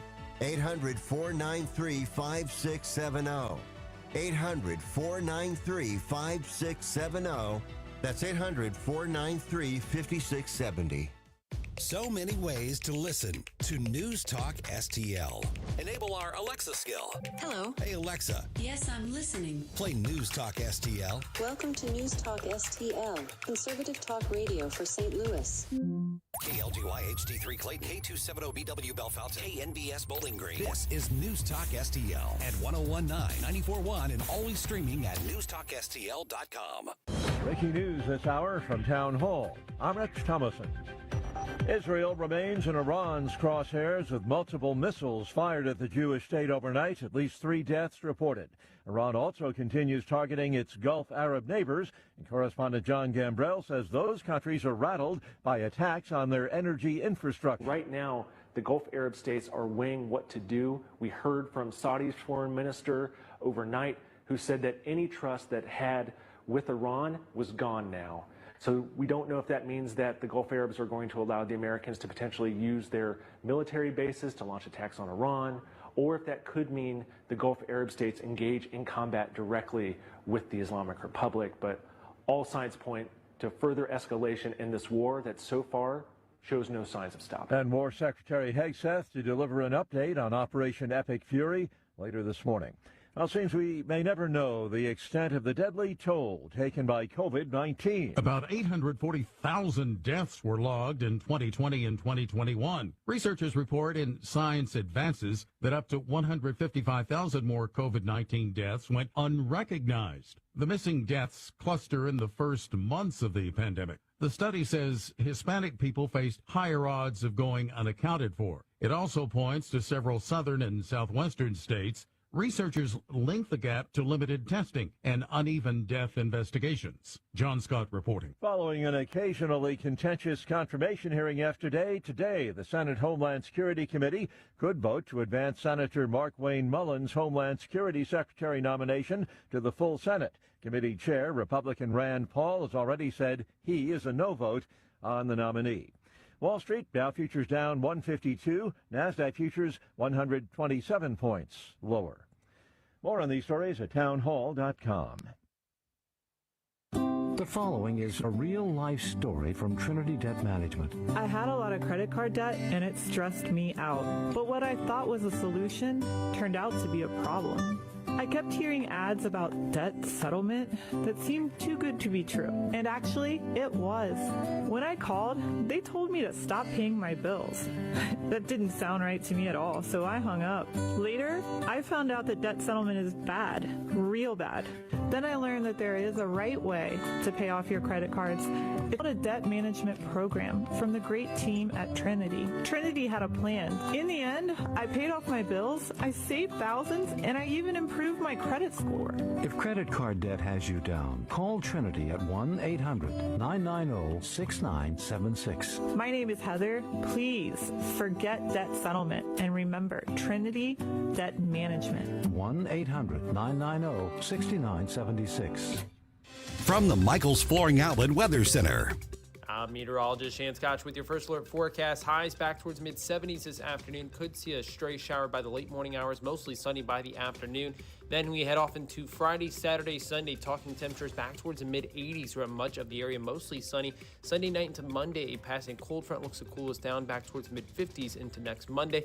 Temperatures rise by the second half of next week with an increase in chances of showers by Thursday and Friday. For the First Alert 4 Weather Center, I'm meteorologist Shan Scotch. This hour of News Talk STL is brought to you by Rodney and Jen Wallner and the entire Wallner home selling team at Berkshire Hathaway. Call them today at 314-810-SOLD. 314-810-SOLD. 1949, the last time a Republican held the top post in St. Louis City. A gallon of milk was 84 cents and streetcars ran down Grand Avenue. Unfortunately, St. Louis city streets are no longer the epicenter of family and business life. In the 80 years of Democrat control, our city has been on a steady decline. Hello, Kirk Ilsinger, chairman of the Republican Party for the city of St. Louis, and we believe it is our duty to provide a different path forward. I invite you to our meetings the first Thursday of every month. Learn more at stl-gop.com. Paid for by St. Louis City Republican PAC. Curtis Farber, Treasurer. Hello, everyone. It's Fez with the Moolah Shrine Circus. I want to remind you to get your tickets now for our big circus in March. We've got new exciting acts like the Swinging Trapeze, the Daring Horseman, the Human Cannonball, and much more. And kids under 12 are free with a paid general admission ticket. So go to moolah.org and get your tickets today. For the Moolah Shrine Circus, March 20th to the 22nd at the St. Charles Family Arena. Mike Ferguson. I don't know how to put this, but I'm kind of a big deal. Susie Moore. They look very aggressive. I think they want to beat me up. Get up, St. Louis. So it's time to get out of bed. Pour yourself the greatest cup of Kofifi the world has ever seen. Rise up with one voice. Drain the swamp and take back our country. Today's the day we're going to do it, and it's time to do it right now, believe me. Mike Ferguson in the morning on News Talk STL. Okay, so in St. Louis County, there was one county council member who said no to a tax hike proposal. Yay. I was kind of frustrated, I'm not going to lie, that I saw that the vote to put the tax hike on the ballot was 6-1. And so I'm like, well, who was the one, even though I kind of had a pretty good idea who it was. It was Dennis Hancock, who joins us right now. County Councilman Dennis Hancock, of course, running for county executive as well. Let me start with that one right there, Dennis, because I also want to ask you about the city-county merger thing here in a couple of minutes.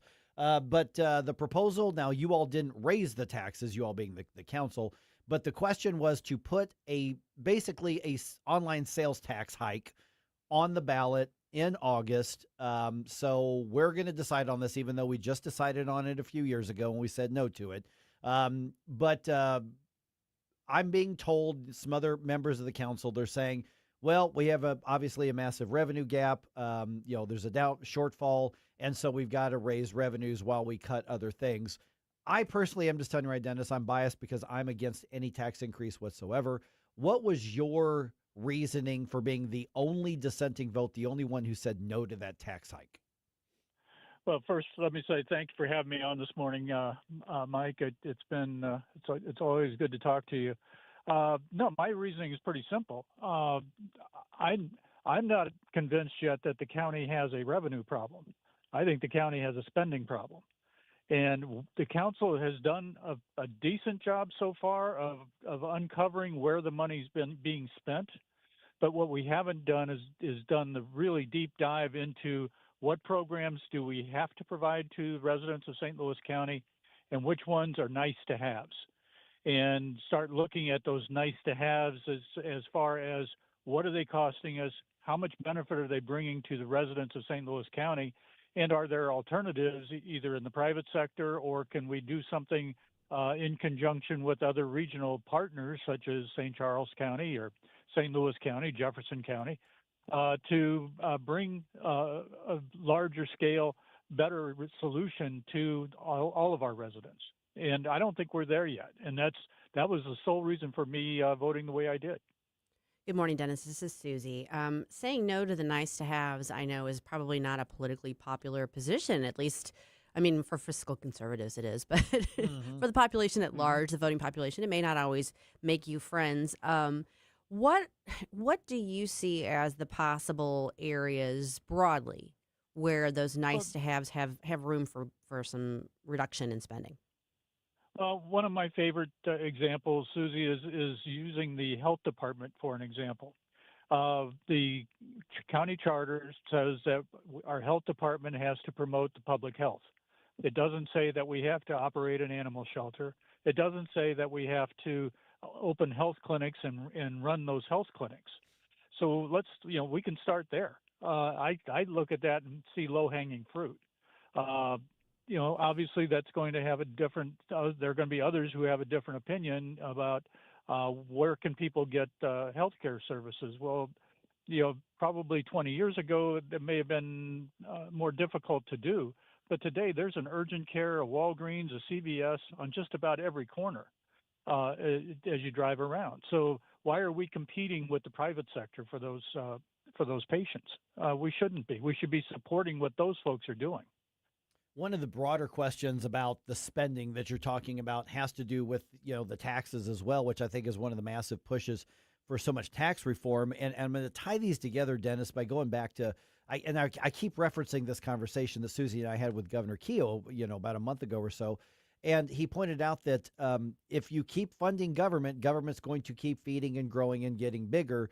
So how much of the opposing a tax increase, which is what's going to be on the ballot in August, is a tax hike on ourselves? Just it's not trading anything. It's just saying we're not paying it now, but if you vote yes, we're going to be paying a tax increase. So how much of this is not just about the revenue issue itself versus if you give government more money, it's just going to continue to grow? Well, I think that I feel the same way. I mean, you look at pre-COVID spending levels in St. Louis County and compare those to where we are today.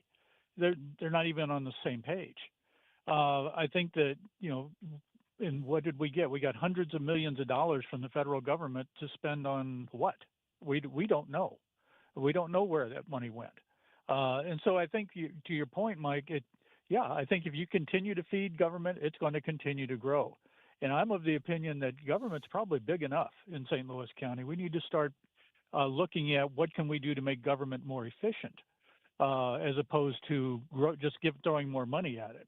We had a hearing this week with the county assessors team, and they tried to describe to us the process of what happens when somebody goes through the appeal process all the way up to the state tax commission and are awarded a refund.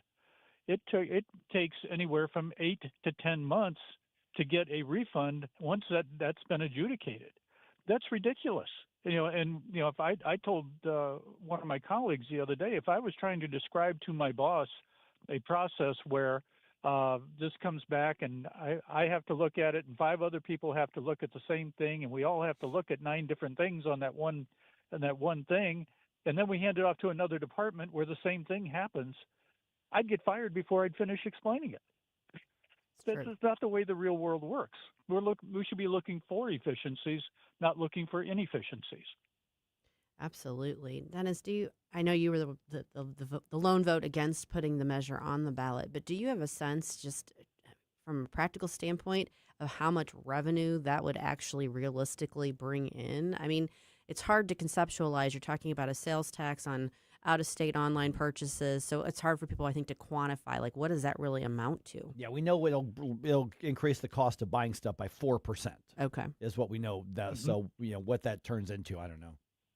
Well, the estimates that we've heard is anywhere from $25 to $75 million, which is it's an interesting number because if you recall back in October when the county executive handed the council his proposed budget, there was an $80 million gap in that budget. So by the time we start actually seeing revenue from, assuming this tax were to pass in August, by the time we would start to see revenue from it, we probably are going to have a bigger hole to fill than the $80 million we looked at for this year. So I don't know where the rest of that money is going to come from. Yeah. Nobody's talked about that. Yeah, and that's assuming that no spending is increased anywhere else. I mean, that the Correct. fiscally responsible thing actually happens when there's really not a history of fiscally responsible actions being taken by much of the county government. That's exactly right, Mike. And they've shown no desire to actually reduce spending. It grows every year, and it's growing faster than the amount of revenue that we get in, which historically has been about 3% increase year over year, just because of inflation. We're visiting with Dennis Hancock, St. Louis County Councilman running for county executive, as you probably know. Okay, I got a couple minutes left here. You put a resolution before the board this week opposing the city-county merger that now Sam Page, as he's going out the door, decides to be an influencer now. And, of course, media runs with this, but I don't think this is a big thing in the county. But media wants us all to talk about merging the city and the county again. Now he's talking about just allowing the city back into the county, not the city takeover of the county as before. What was it that your resolution specifically called for? Because you got some support on that. Well, what we called for was simply to stop talking about this. We've got other issues to talk about. Let's solve those issues, such as our budget problems. Let's solve those issues before we start worrying about taking on more problems. I thought it was interesting that the county executive, when he was using examples of regional cooperation, chose to use MSD and Bi-State, the bus and transit service. Those are not, to me, examples of why we should do more regional stuff. They're examples of why we should do less.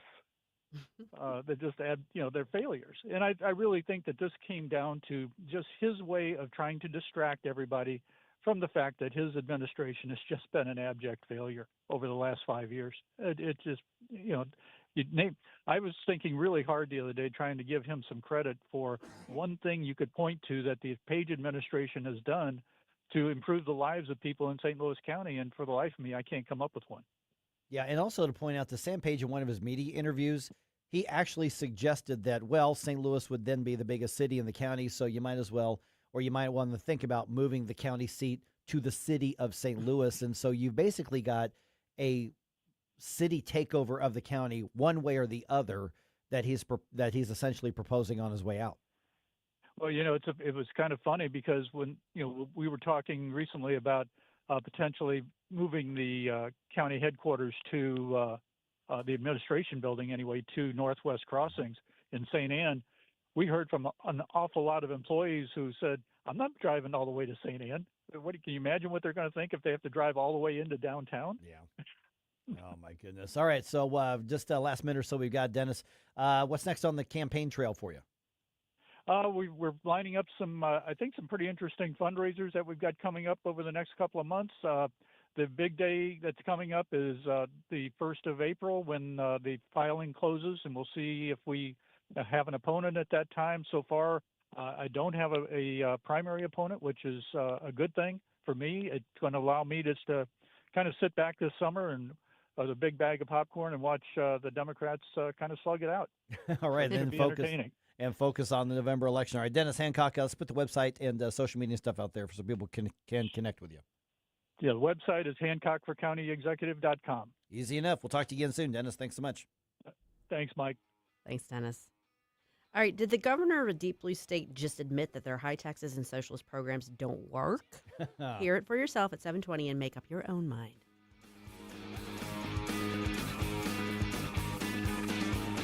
Don't try to make me stop, no inspiration. You have a soul so dark, it is no more. And all at once depart, no destination. You're making cold my heart to fight your war. Stop it right now. Susie Moore here to talk to you about windows. That's right, Window World Windows. They're one of only 2 replacement windows with the Good Housekeeping seal of approval, and they're ranked #1 in the country for number of windows sold by Qualified Remodeler magazine. In just over 20 years in business, they've improved the look and thermal efficiency of more than 80,000 homes in St. Louis. And the St. Louis location has been owned, operated, and managed by born and raised St. Louis residents for more than 23 years. Winterworld products are durable, they're secure, energy efficient, they're beautiful, and they use a double-strength glass that's not commonly used in replacement windows. Plus, you get a lifetime warranty that covers all parts, glass breakage, and labor. Winterworld can also help with siding and doors, and their customer service department is actually available 7 days a week, which that's something not a lot of their competitors can say. In fact, over half of their appointments come from repeat customers or referrals, which says a lot about their commitment to customer service. Right now, Window World is offering 36 months, same as cash financing with approved credit. So call for a free in-home estimate, 1-800-GET-WINDOWS, or visit windowworldstlouis.com. Again, that's 1-800-GET-WINDOWS. Colombo and Company. Republicans accuse Dems of reviving the defund the police movement in the latest debate over the government shutdown. We'll discuss it Thursday, plus Senator Nick Schroer, Virginia Kruta, and Dr. Randy Tobler. Live and local weekdays at 2 on NewsTalk STL. When water troubles strike, call the family you can trust. Tim Jones here for Ambassador Plumbing, serving our community since 2018 with 25 years of master plumbing expertise from Tim Morris and his handpicked team. Whether it's a simple faucet repair or a complete bathroom remodel, if water runs to it or through it, they do it. From residential service calls to commercial to new construction, the folks at Ambassador are your neighbors treating you like family. Ambassador Plumbing, where faith meets craftsmanship. 636-383-6932 or ambassadorplumbing.com. That's ambassadorplumbing.com. Baseball in St. Louis. This weekend on JC's Wayback Machine, we celebrate opening day. I was born a Cardinal fan. You'll hear from all the biggest names Mike McGuire and Sammy Souser throughout the rich Cardinal baseball history. P.S. The Mets are pond scum. You're forgetting the beer. There's only one place to hear it. It's opening day. We are going to Game 7. What's the score, badass? JC's opening day edition of the Wayback Machine, Saturday, 6 till 9. This year, America turns 250, and NewsTalk STL is celebrating our nation's semi-quincentennial all year long. NewsTalk STL, #1 for live and local Soros-free talk, with proud supporters of our 250th birthday celebration. Freddy's Market, Iron Bear Customs, and STL Windows and Doors. 250 years strong, and we're just getting started. 101.9 and 94.1 NewsTalk STL. If you have a phone, you have a radio. Download the all-new NewsTalk STL app. Love the all-new NewsTalk STL app. And listen anytime, anywhere.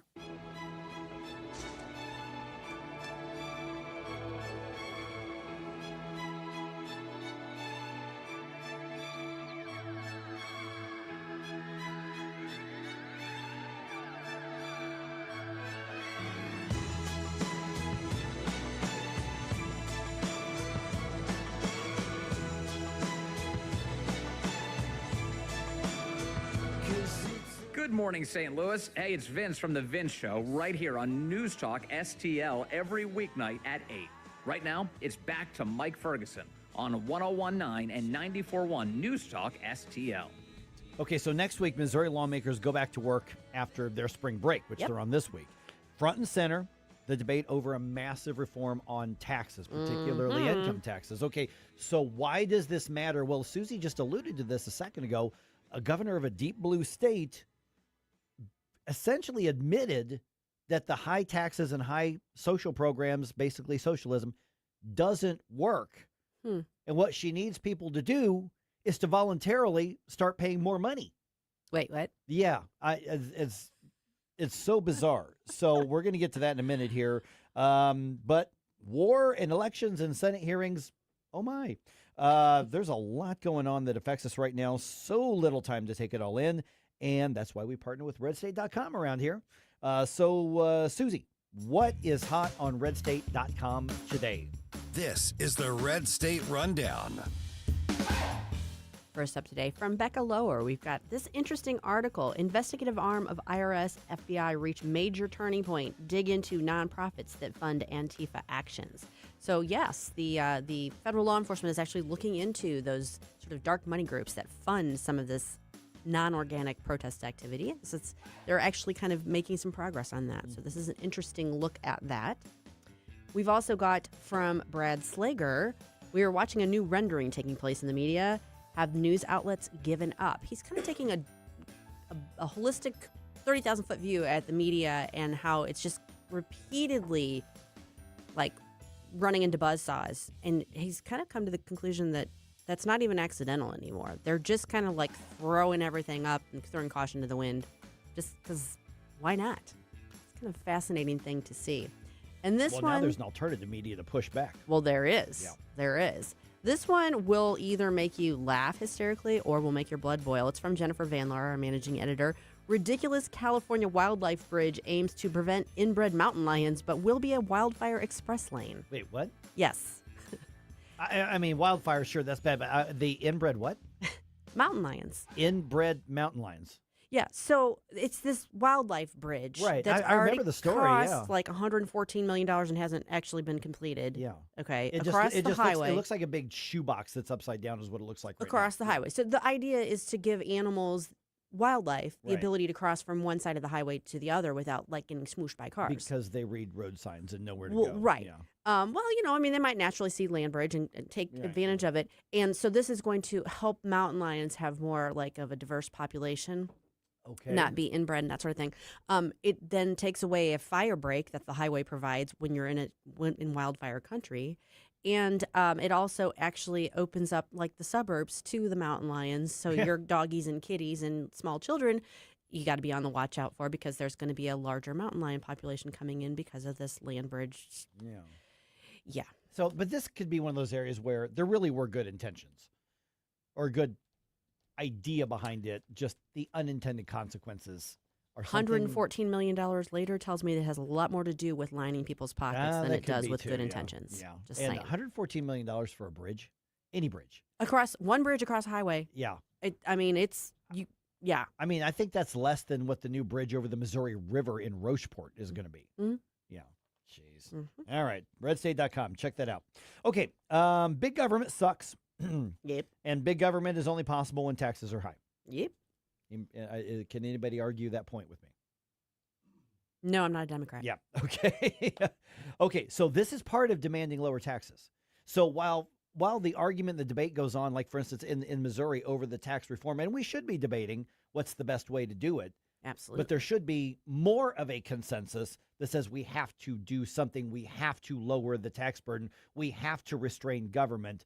And it's not just because we're conservatives and they're leftists. We want to keep more of our money and whatever the case is. There's actually a bigger picture overall. So Governor Kathy Hochul from New York State was speaking at this event that was put on by Politico, not exactly the most conservative outlet out there. No.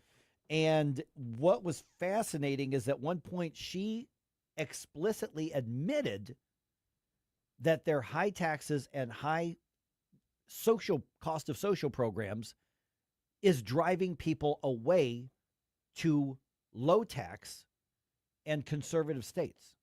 Go figure. Yeah. Here's part of what she had to say. And being conscious of the fact that I need people who are high net worth to support the generous social programs that we want to have in our state. Right? Now, there are some patriotic millionaires who stepped up. Okay. Cut me the checks. I mean, just if you want to be supportive, but maybe the first step should be go down to Palm Beach and see who you can bring back home, because our tax base has been eroded. So I philosophically don't have a problem. It is like I have to look at the fact that we are in competition with other states who have less of a tax burden on their corporations and their individuals. And I would say remote work changed everything. There were people who could only work in an office in Manhattan or work in New York State, and they were captives to our state. They were going to stay. We saw that that's not the case. I mean, you know, Wall Street businesses looking at Texas, they're not going there because they have a nicer governor. I know that for sure. But they're going there because of the tax rate. We have to be smart about this. But we can fund what we want to fund with what we already are taking in. There is so much to unpack there. My favorite part is that about like 15 or 20 seconds in, you hear in her voice the realization of, oh, I just opened up a can of worms. Yeah. And she just kept talking her way through it. Yeah. And she just kept digging. But you can hear it. Yeah. Oh, and when you look at her body language, you can see it too. Oh my It's gosh. it's what I will call on the radio an oh crap moment Yeah. that people have. I have a different word when I'm doing consultative speeches for it, but it's an oh crap moment. You hear it plain as day. But this is what Illinois lawmakers need to keep in mind, because this is where you're at right now. Missouri lawmakers, look at what she's referring to. We're getting beat by Texas and Florida. What do those states have in common, among other things? Lower taxes. No income tax, no state income tax, lower tax burden on everything. And she's begging the rich people who have fled New York to come back voluntarily so they can have these social programs. And to bring their friends back. Right, and to bring them back from Palm Beach. I think voluntarily. She wasn't really clear on that. That's It could true. have been kidnapping involved there. I don't know. She didn't not say throw them in the trunk. She did not. She did. You're just saying. But she's pointing out they're leaving to protect their best interest. We want them to be altruistic and pay into the government more so that we can have what she calls generous social programs. It's always like Margaret Thatcher talking about, it's you're really generous until you run out of other people's money. Right. And so this right here is an admission that their policy mindset fails. Mm-hmm. I also like the fact that she said people aren't moving to Texas because their governor's nicer. Mm-hmm. I don't know who, maybe someone needs to tell Kathy this. No one moves to a state because their governor's nicer. Right. Nobody. Ever. No. Ever, ever, ever. But yeah, I mean, it's like even in that, she's acknowledging the real reason. It's an economic incentive or disincentive. I just can't believe that like, I don't know. I feel like the skies should have opened up and like angels should have been singing above her like, congratulations, the light bulb is on. You finally figured it out, Kathy. Right. And her answer was, but we need you to voluntarily be coerced instead of just government coercing, because you're not, her word, captive. Right. In New York. I know. Like, what? I just wonder, like, is there any part of her that's going, should I reconsider the way I look at this? Because could I have a defective worldview when it comes to economics? Listen, and, as somebody whose worldview shifted pretty dramatically, that is a scary, unsettling proposition, which is why you see the level of angst and ire in the political sphere these days. People don't like having their worldviews challenged. It's a very, very unsettling thing. They need to. Right. And by the way, just to address one other thing that she said, paying as much taxes as possible does not make you patriotic. No, it does not. It makes you stupid. If you are voluntarily paying as much as you can into the government, and you are not taking every deduction, you are not taking every legal avenue to limit the amount you are paying into the government, you're just dumb. Government isn't charity. No. There's nothing altruistic about government, because the charitable thing that they do on one end is because they coerced money out of other people. Mm-hmm. Now, some will argue it's a good trade-off. Okay, make the argument. But there's nothing patriotic about voluntarily paying more money into the government than you absolutely have to. Mm-hmm. Nothing patriotic about that. If I remember correctly, the original Patriots actually fought a war over taxes. They did not fight a war to pay more in taxes. It's true. But correct me if I'm wrong. Just saying there. Yeah, so way to go, Kathy. Mm-hmm. Thank you for making our point. We're just going to stay out of the way while you talk. Now, earlier this week, Judge Mike Carter said on this show that he did not know if Bill Eigel was really in the campaign for the long haul. Well, at 7:35, Bill's going to join us to respond to that and discuss the future of his race for St. Charles County Executive.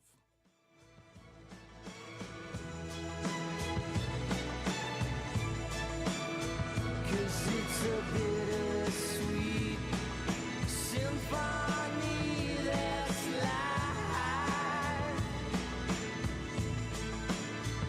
Mike Ferguson in the morning. It's a big club, and you ain't in it. On News Talk STL.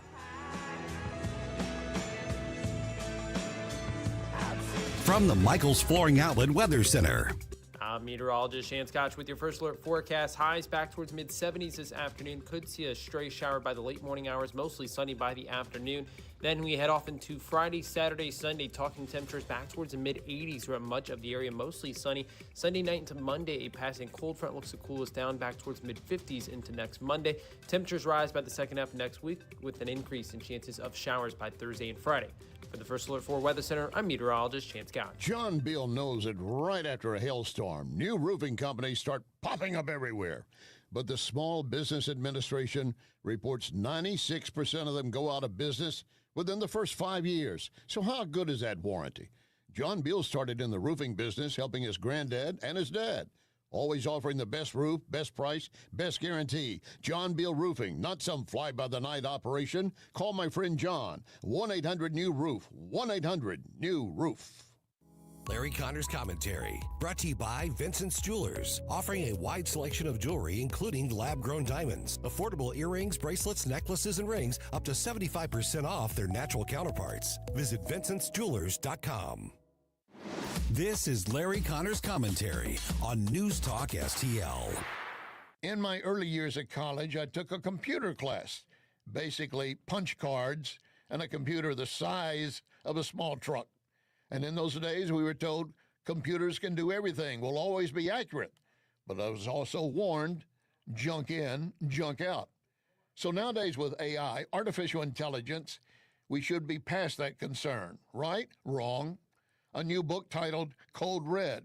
The author asked Google AI chat box a question. Based on your hate speech policies, which of our senators are guilty of hate speech?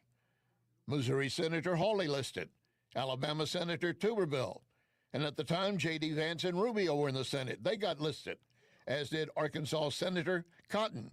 Why? Because he endorsed legislation banning boys from girls' sports, all hate speech violations. You in the back, you have a question? What? Oh, yeah. Well, your answer is no. Google AI did not list one, not even one Democrat for hate speech. Well, as in the old days, junk in, junk out. Get more Larry Connors on Larry Connors USA. Tonight at 6 on News Talk STL.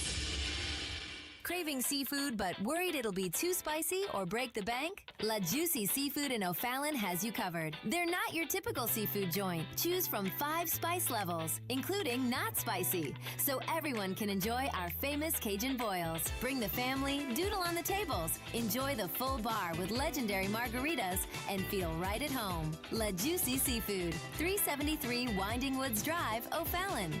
Call 696-924-9171.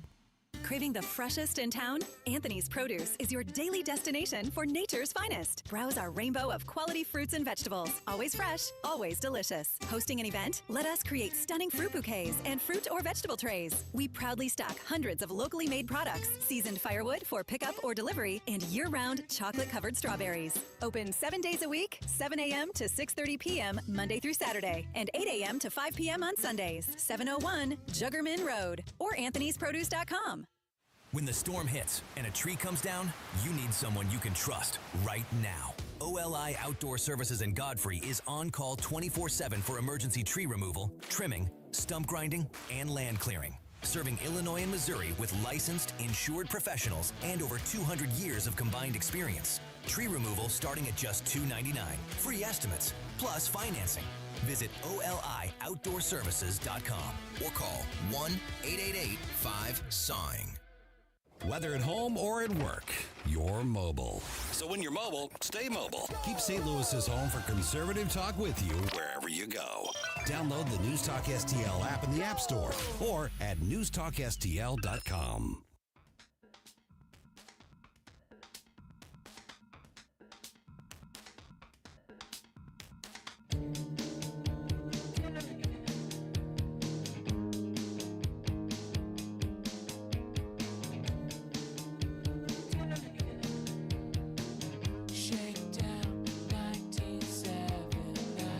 Hey, this is Carl Higbee, host of Frontline on Newsmax TV, and you're listening to Mike Ferguson in the morning on News Talk STL. We heard the We heard the suggestion on the show earlier this week. Is Bill Eigel, of all people, backing out of running for county executive? Well, I first heard it in a voicemail. Right. Yeah, that's right. You got the poll that was put in. Mm-hmm. That question was asked earlier this week on this show here by Judge Mike Carter. So let's find out the answer, and let's find it out directly from Bill Eigel, who joins us right now. And Bill, it was, it's funny. I texted Bill, said, hey, just had Mike Carter on, and he's suggesting that you may not be in this for the long haul. And your answer was, really? Okay, so what's the answer, Bill? You in, you not in? What's going on here? Let's put it to rest before we get into the rest of it.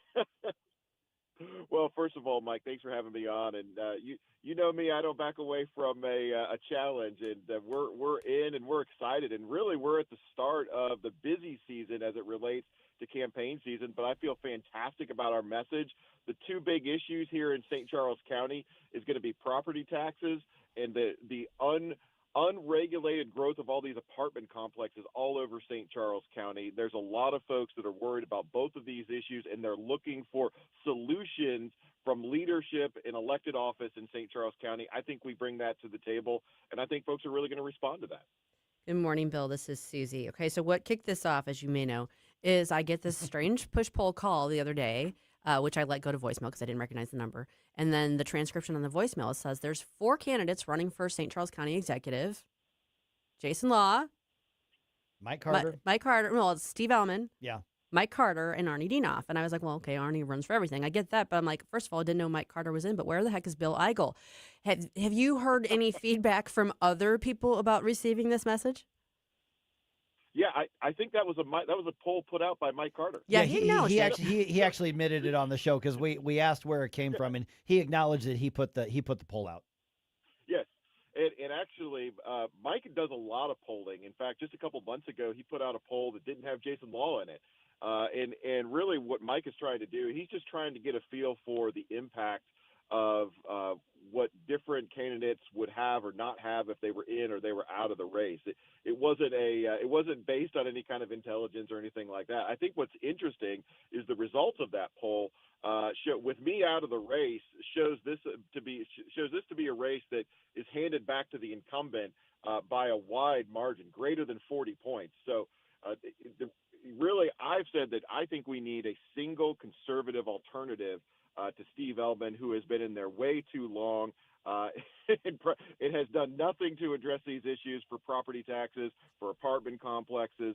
And really, I think our message, our candidacy, the team that we're putting together is the only viable option to do that. So I actually keep track of Mike Carter's polls. They're actually quite accurate, believe it or not. So he's got some good insights there, but there are a lot of polls going out. Okay, let's talk about the tax thing. I mean, you're part of the campaign to get the issue on the ballot to do some property tax reform in St. Charles County. Briefly, kind of remind us of what you're wanting to get on the ballot for people to vote on, and how is that effort going? Because the tax reform conversation is just overwhelming a lot of establishments, not just in the local level, but also at the state level. Yeah. So what we want to do is we want to get a question on the ballot that will change the county charter to allow the county executive to send surpluses in the county budget to the county collector to be used by the collector to pay off the personal property tax and property tax bills of the people that live in our county. Very simple, very straightforward. And my contention is, and always has been, that in the $600+ million county budget, that's separate from the schools, that's separate from the fire departments, that's separate from the ambulance district, the libraries.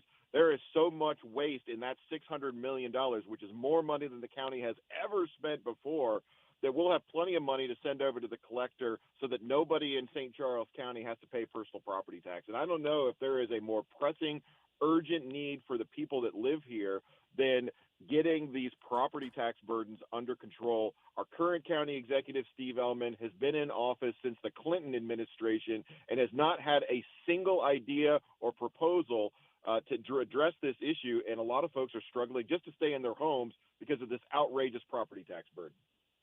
All right, Bill. Now, I will tell you, I did not vote in that poll. I am, however, of course, a St. Charles County resident, and so I am someone who is a voter and has an interest in this election. I'm also an apartment dweller. So I'm going to push back on you a little bit. Tell us a little bit more about why apartments are a bad thing. I mean, obviously, they serve a valid purpose. I'm grateful that I have the home that I have. So what is it really that we're trying to get to with this? Well, you got to understand the dynamics and demographics of apartment complexes. If we allow too many apartment complexes in St. Charles County, it dramatically changes how we're collecting property tax revenue. So, for example, the average tax bill from an apartment complex in St. Charles County is about $1,700 per year. So the average cost of a single child in one of our school districts here in St. Charles County is over $17,000 a year. So what happens is if you overbuild apartment complexes, which is what we've done for the past 20 years, we've put in more than 15,000 apartment complexes units just in the past 15 years, is you dramatically start to shift the burden of paying the cost of all the necessary government services onto the owners of single-family homes and the owners of folks that own property here in St. Charles County. And so now with property taxes getting so far out of control, the imbalance of that has caused a huge burden for the people that live here, and it's starting to stunt our overall growth. If you look at our growth for the past 30 years or so, for a long time, we were number one in growth in terms of growth statewide relative to the other counties in Missouri. Now we've dropped to 17th.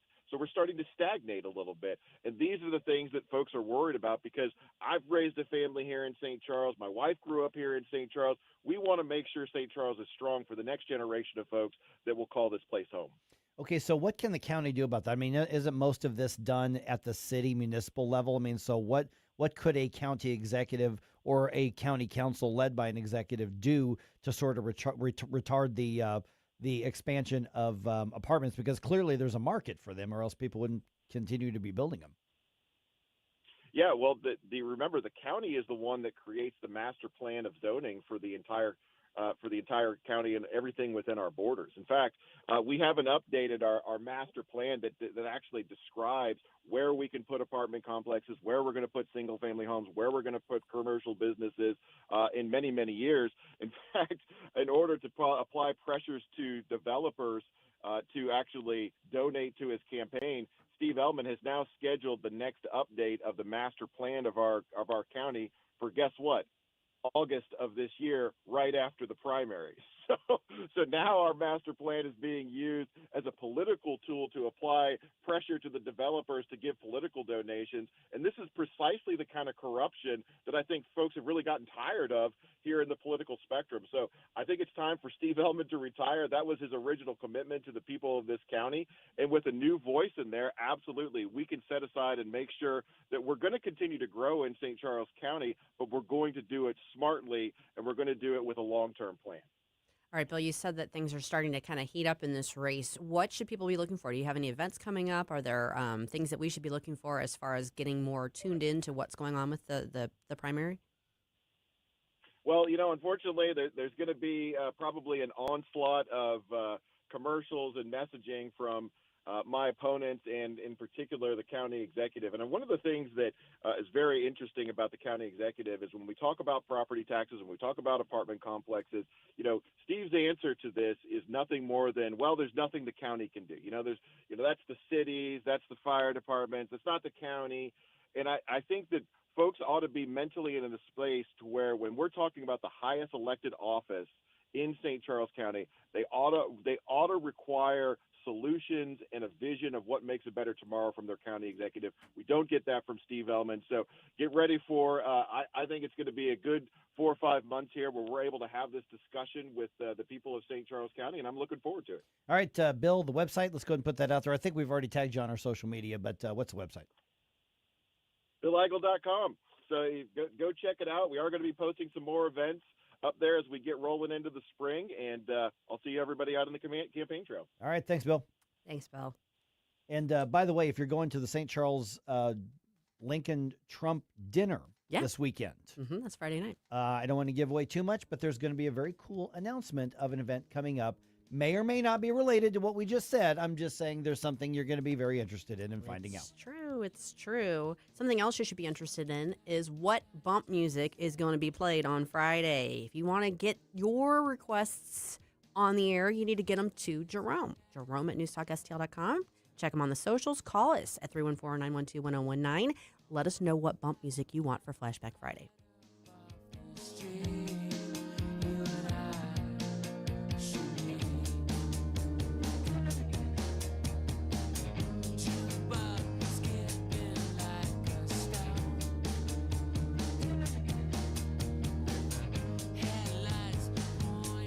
Mike Ferguson in the morning. Can you tell me what is queering the map?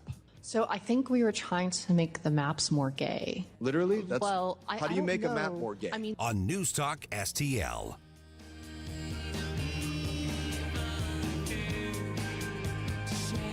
Rhino Shield is far superior to even the best traditional exterior house paint. Rhino Shield is 8 to 10 times thicker than paint and comes with a 25-year transferable warranty. Rhino Shield is the only ceramic coating company that has been chosen by Disney, This Old House, and 3 times on HGTV's Curb Appeal, where every episode is concentrated on unpainted brick, bonds and seals to stucco, wood, hardy, block, color lock, masonite, and more. No better product for those steel aluminum-sided homes that have become, chalky and tired looking. We coat sloped and flat roofs to extend their lives too. After 15 years, we've got a great reputation and a superior product. As long as it's affordable, why wouldn't you do it? Before you make the costly mistake of painting with traditional paint, you'd be best served to call Rhino Shield today. We are the experts and our evaluations are free. 877-25-RHINO or 877-25rhino.com. Tell them, ladies. Don't paint, don't vinyl, go Rhino Shield. Never paint your house again. Rhino Shield. Simply Health with Dr. Brian Deloney. What if you could get a full body strength workout in just 20 minutes while protecting your joints and improving longevity? This week, I'm joined by Dr. Josh Carter from Body 20 to talk about the science of electromuscle stimulation and how strength training is one of the most powerful medicines for aging well. Simply Health, Saturdays at noon on News Talk STL. To find out more about Simply Health Integrated Medical, log on to simplyhealthintegrated.com. Dreaming about a vacation but not sure where to start? Should you book that all-inclusive resort or a cruise? Which destination? What cruise line? And how do you know you're getting the best value? That's where Magic Expeditions comes in. We're your St. Louis local travel experts, helping you choose the vacation that fits. Whether a relaxing, adults-only escape, family-friendly resort, or unforgettable cruise adventure, skip the stress, the guessing, and endless online searching. Visit magicexpeditions.com. That's magicexpeditions.com.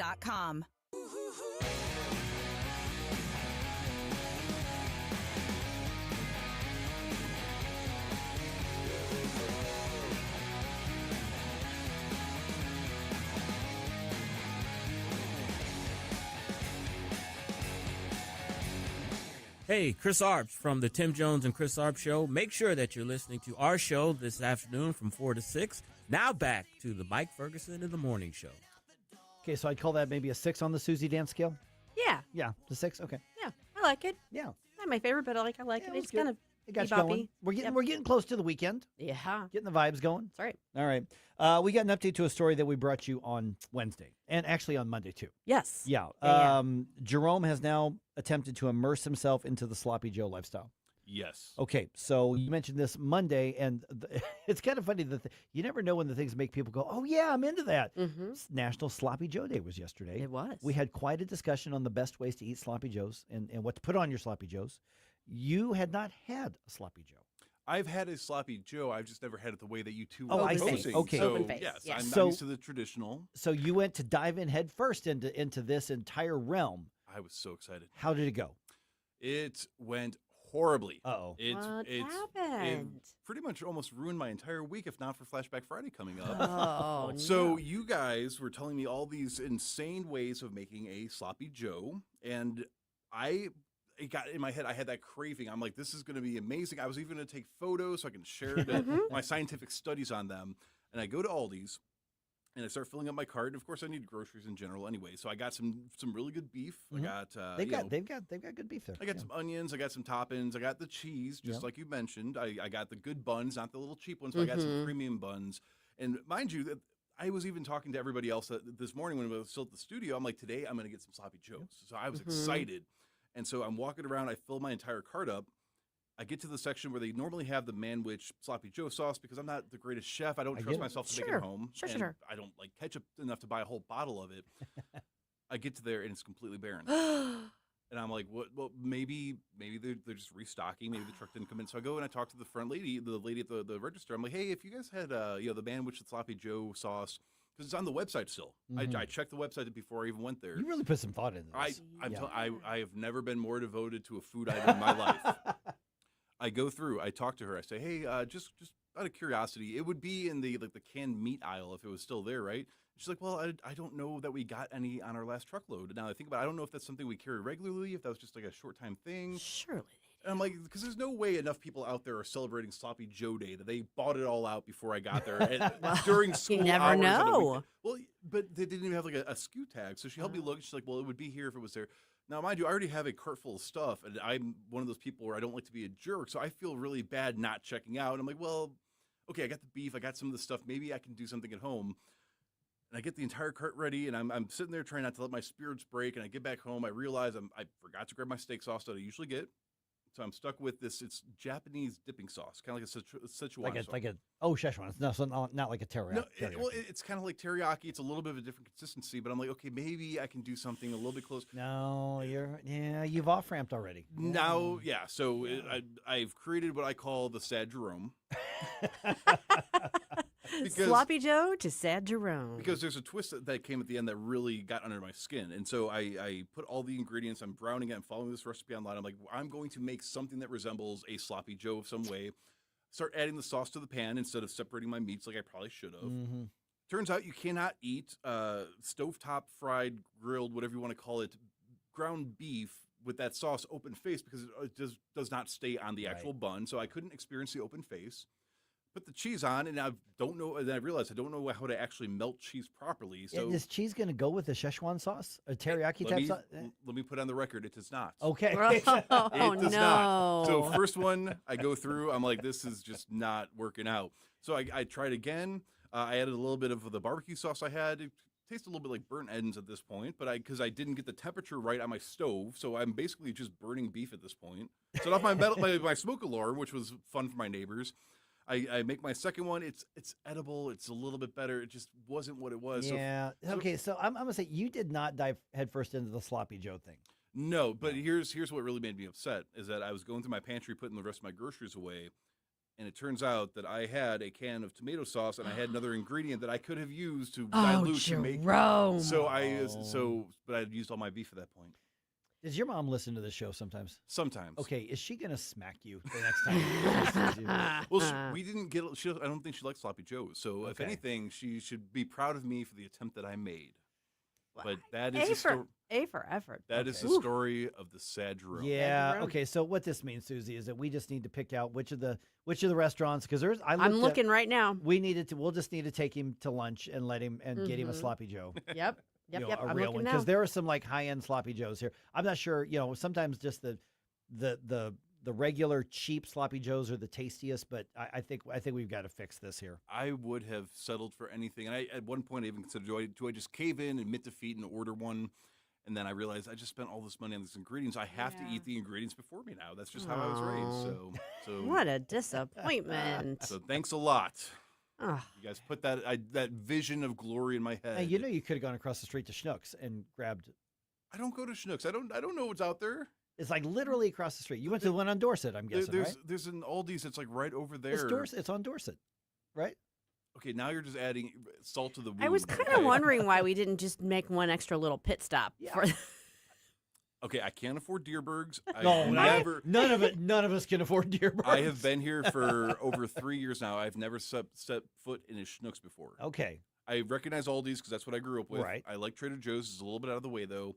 Didn't even think to go to Trader Joe's. I was just so disappointed in that moment, and my mind was frantically racing. You get that tunnel vision. How do I make this a reality? Have you ever, in all the years in St. Louis here, have you ever had somebody goes, well, I shop at Deerbergs, and just your instinct is, oh, well, lucky for you. I'm not in that tax bracket. I'm just not going to say it. I'm glad you're enjoying all your gold bars and bullion at home in your home vault. I'm not, but it was literally right behind me. It was the store right next to where I lived. Okay, not to knock them, because I do know somebody that would shop there. They've got good stuff, and they're the clearance aisle where they have like the about to expire stuff, really good deals on meats and other things there. It's just I can't justify going that far on my way to look at how much more expensive everything is when it's not far out of my way. So that's the big part about it. Part of it. So if you want to experience a sad Jerome, email me Jerome@NewsTalkSTL.com and I will share the recipe so you can experience my disappointment. And I think we're all experiencing sad Jerome, and I don't know how I feel about that. Or cheer him up with bump music requests for tomorrow. There you go.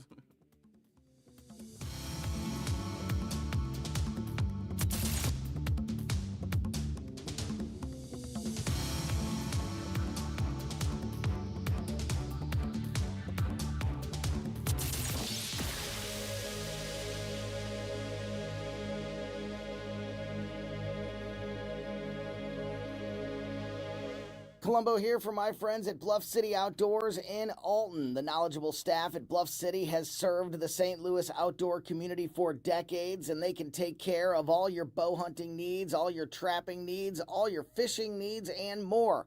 Plus, while you're there, you can schedule a trip with a local fishing guide and shoot in their archery range.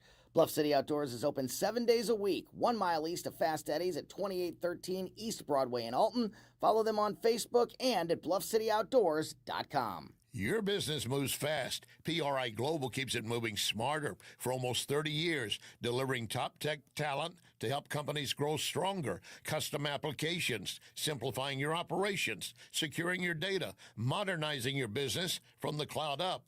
And with Prismatic, you're going to get real-time insights, automated workflows, people, process, platform. PRI Global delivers all three. PRIGlobal.com. News Talk STL is proud to have Doug Voss of Safe Bunny Radio as part of our lineup each week. Doug has been a staple on the St. Louis radio airways for many years as one of the leading financial experts in the area. You can now hear Doug and Safe Bunny Radio every weekend on News Talk STL. But in case you miss anything, you can check it all out at DougVossSafeBunnyRadio.com. What else do our listeners need to know, Doug? Simply put, I focus on helping pre-retirees and retirees build, preserve, and protect retirement assets, and I've been helping my clients solve their insurance and financial needs for the past 33 years. I also strive to educate my clients on how to prepare for retirement, minimize the impact of market volatility on their assets, and deal with the challenges of increased longevity. Call me today at 844-676-SAFE. That's 844-676-7233. Doug Voss is a registered representative. Securities offered through DHL Securities, LLLP. Member FINRA and SIPC. KLGY HD3 Clayton, K270BW Bellefonte, KNBS Bowling Green. This is News Talk STL at 1019, 94.1, and always streaming at NewsTalkSTL.com. This hour from Town Hall, I'm Rich Thomason. President Trump is putting Iran on notice. He's threatening to blow up Iran's massive South Pars natural gas field if it doesn't stop attacking Qatar. Israel attacked the Iranian natural gas field yesterday. Mr. Trump says the U.S. was not involved in that. Iran is intensifying its attacks on its Gulf neighbour's energy infrastructure as it hits back following an Israeli strike on its main natural gas field. Thursday's strikes set Qatari liquefied natural gas facilities and 2 Kuwaiti oil refineries ablaze, and the United Arab Emirates has shut down one of its gas operations. Iran also hit a Saudi refinery on the Red Sea, marking a major escalation in the Mideast war that's sent global fuel prices soaring. The price of Brent crude oil, the international standard, is now up more than 57% since Israel and the U.S. started the war on February 28. I'm Charles Ledesma. And at this morning's Pentagon briefing, War Secretary Hegseth said there's no way under President Trump's leadership that the U.S. is going to get dragged into another forever war. The dishonest and anti-Trump press will stop at nothing. We know this at this point. To downplay progress, amplify every cost, and call into question every step. Sadly, TDS is in their DNA. They want President Trump to fail. But you, the American people, know better. The president predicts the war will end sooner rather than later. He says energy prices will then drop like a rock. No relief yet from the late winter heat wave. It's gripping the Southwest, and forecasters say it could get even hotter this upcoming weekend. Watching Wall Street, Dow futures down 307 points. The NASDAQ futures off 208 11 points. More on these stories, townhall.com. Health insurance rates are surging in America, leaving millions without affordable options. If you're sick of having paychecks eaten up by healthcare costs or dealing with mega corporations, then listen to this. Christians don't need to waste money on a broken system. That's why I want to tell you about Christian Healthcare Ministries. It's an alternative to traditional health insurance at half the cost. With CHM, fellow believers contribute monthly to help pay each other's medical bills. There's no enrollment period, so you can join anytime. And you aren't restricted to provider networks, so you choose the doctors and hospitals you want. It's that simple. CHM is not insurance. It's a ministry that puts faith into action. Feel the difference of financial support and biblical care from fellow believers. Join CHM today by visiting chministries.org/wellness. That's chministries.org/wellness. From the Michaels Flooring Outlet Weather Center. I'm meteorologist Shan Scotch with your first alert forecast. Highs back towards mid-70s this afternoon. Could see a stray shower by the late morning hours, mostly sunny by the afternoon. Then we head off into Friday, Saturday, Sunday, talking temperatures back towards the mid-80s throughout much of the area, mostly sunny. Sunday night into Monday, a passing cold front looks to cool us down back towards mid-50s into next Monday. Temperatures rise by the second half of next week with an increase in chances of showers by Thursday and Friday. For the First Alert 4 Weather Center, I'm meteorologist Chance Gouch. This hour of News Talk STL is brought to you by Stifel, serving investors for over 130 years. Contact your Stifel financial advisor at stifel.com. That's STIFEL.com. Tony Colombo here for Gutter Pros and Exteriors, your all-in-one service team that brings years of experience and quality that's affordable right to your doorstep. Christine and I discovered Gutter Pros and Exteriors when we bought our home and inherited a gutter problem. And they've also repaired siding damage on our home because along with gutter repair, gutter installation, and leaf protection, the Gutter Pros team are also the best for repairing other exterior damage, including fascia, soffit, and all siding repair and installation. Learn about all the ways Gutter Pros and Exteriors can help your home or business right now at gutterpros.com. Jamie Allman here, tossing and turning over retirement worries. You're not alone. 3 out of 4 Americans share your concern about having enough saved. But here's the thing. A comfortable retirement isn't out of reach, even if you're planning for 30 or 40 years ahead. Every day, Jeff Portman from the Gemini Wealth Group helps people avoid the critical mistakes that can derail their retirement. Build your path to financial confidence. Visit GeminiWealthGroup.com or call Jeff directly at 314-888-0123. Securities and advisory services offered through LPL Financial, a registered investment advisor. Member FINRA SIPC. Mike Ferguson. Well, I'm sick and tired of smart guys. Susie Moore. Get out of here and stop playing victim. Get up, St. Louis. We have federal regulations that prohibit hunting duck, and yet it's legal to hunt humans. Mike Ferguson in the morning on News Talk STL.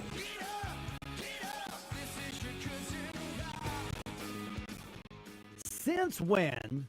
Remember when you were a kid and you'd start off challenging provocative things like, well, since when do big labor unions, at least the union bosses, like what Republicans are doing? That's a good question. So maybe not sort of like the Republicans, but at least something the Republicans are doing. Willing to play ball. Yeah. We're seeing that. And you actually mentioned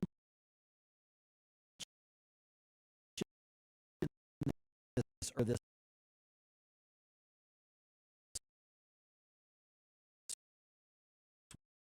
week.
hits home with us because of that video from a few weeks ago of the Somali truck driver going the way on 61, middle of News Talk STL, right there. So in push to remove. First, makes sense. Pushing in the August when that appears. Automation to travel them every day. People who that crash. It's one of those things brought to it, and there starts to be a crackdown. But yeah, I mean that's kind of from his comment. I did kind of get that feeling that he's kind of his line of thinking might be, hey, you know, this is just common sense. Not only is it a matter of safety, but these guys are taking jobs away from Americans.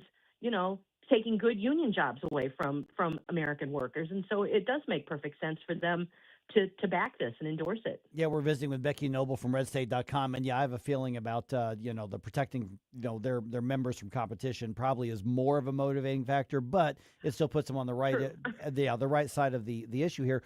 What's the impact that we're seeing in Washington D.C.? It's one thing to have a press conference, one thing to put out a statement and a photo op, but is this having an impact on the actual legislation and dealing with the illegal drivers or those who, like in the Minnesota case and the one that happened around here, they had a legal license, from a state that should not have given it, but he actually did have a license. So what's the impact of this so far?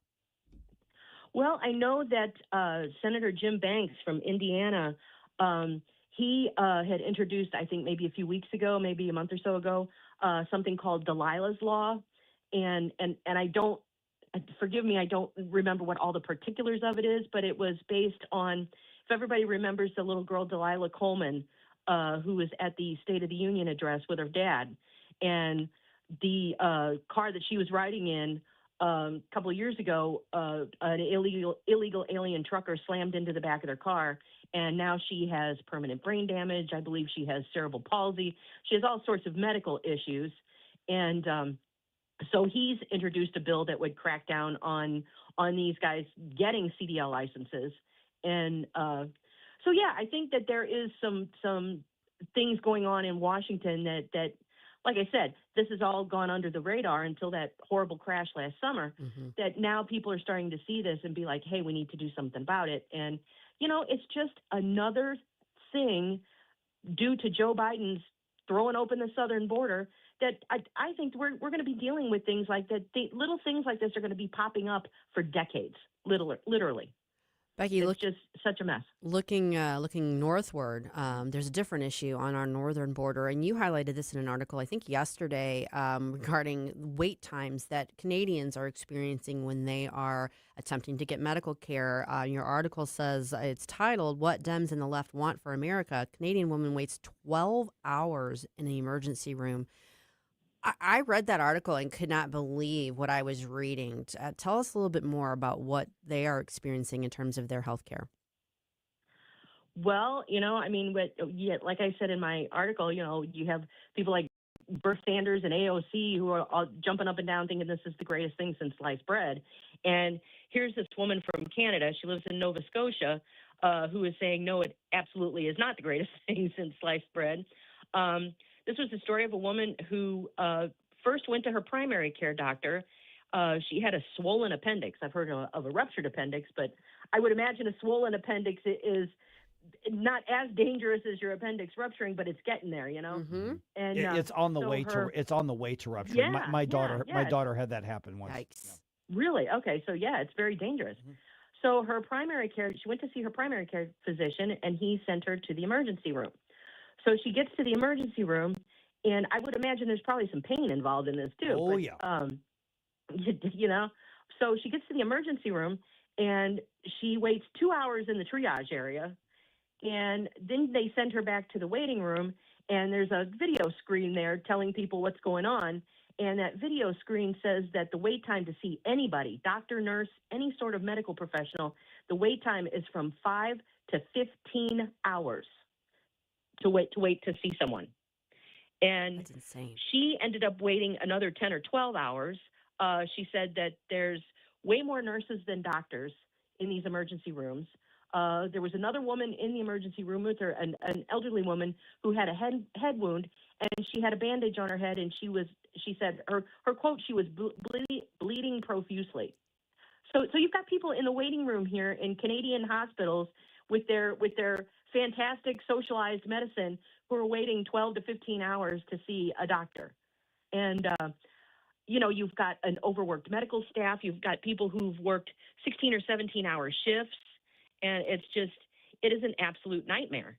And I just briefly touched on it in my article, but there's an investigation going on at a hospital in Edmonton, Alberta, where there was a guy, I believe they said he was only like 44 years old, was in the waiting room 8 to 10 hours. His chief complaint was chest pain, which you might think might bump you to the head of the line. Well, it didn't. In fact, he died waiting for someone to see him. They suspect he had a heart attack. Well, if you have chest pain, that's probably a good indication that you might be having a heart attack or you're going to have one. So yeah, there's an investigation going on at this one particular hospital, but their socialized medicine isn't going anywhere anytime soon. And part of the problem is that the last 2 years of Justin Trudeau's time in office, roughly 2.3 million immigrants were let into Canada. Have we heard that story before? Yep. Yeah, you would think if you're going to have a heart attack, do it in a hospital. You would think. Yeah. You would think. But not in a Canadian one, because Right. you'll die in the ER. But, yeah, it's just a complete nightmare. All right. Becky Noble from redstate.com. Check out her articles right there. You can find your by author, or you're going to be near the top of the page anyway, Becky. Great chat with you. Thanks so much. Thanks, Mike. Thanks, Susie. Thanks, Becky. One of these days we got to get her in the studio here. I know. She's We're going our to work neighbor. on that. She's She our is neighbor. our neighbor. I can probably persuade her that it's worth getting up this early. Maybe. Tell her we'll offer her sloppy joes. Maybe that's what'll do it. Or said Jerome's. Who wouldn't want to be part of that, right? Something else you're going to want to be a part of, Missouri's tax future, competitiveness reforms, and proposed policies. The Hammond Institute and NewsTalkSTL are presenting the Vice President of State Tax Policy for the Tax Foundation, Manish Bhatt. That is next Wednesday, March 25th from 6:30 to 7:30 on the Linwood University campus. It's part of the H.F. Langenberg Speaker Series. Don't miss this discussion about Missouri's tax competitiveness and the current individual income tax and property tax elimination efforts. The event, it's free, but you still got to RSVP so they know you're going to be there. So for more information, go to hammondinstitute.org. Okay, and if you want to know why it really matters, you're about to hear from one of the governors of a state that has super high taxes admitting the failures. Mm-hmm. That's in about 2.5 minutes.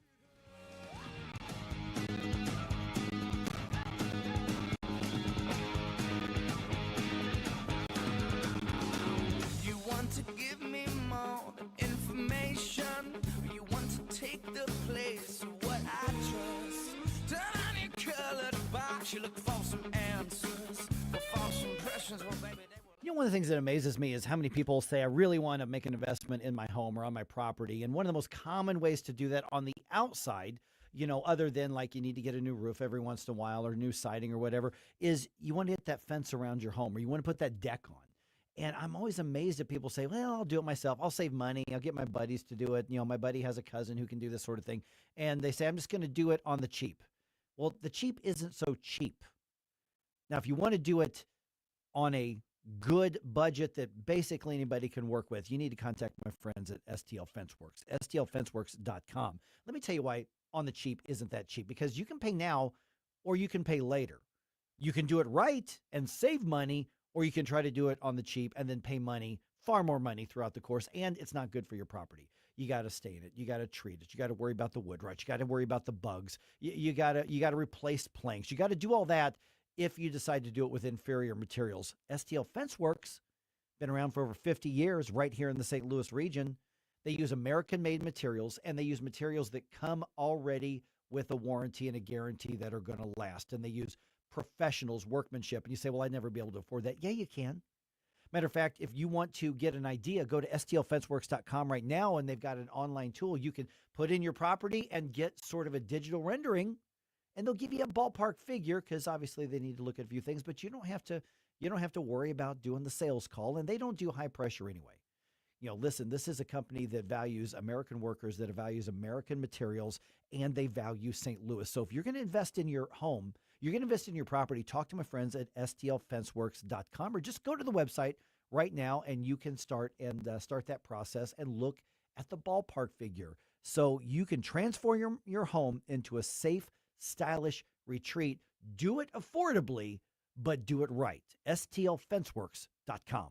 Hey, when pests invade your home, you need someone you can trust. It's Jamie Allman here, and at Buckingham Pest Control, they're not just your exterminators. They're your neighbors and friends. A locally owned family business and St. Louis Magazine A-List award winner, providing affordable, quality pest control. Plus, they offer energy-efficient TAP attic insulation, the only insulation that controls pests. BuckinghamPestControl.com. That's BuckinghamPestControl.com.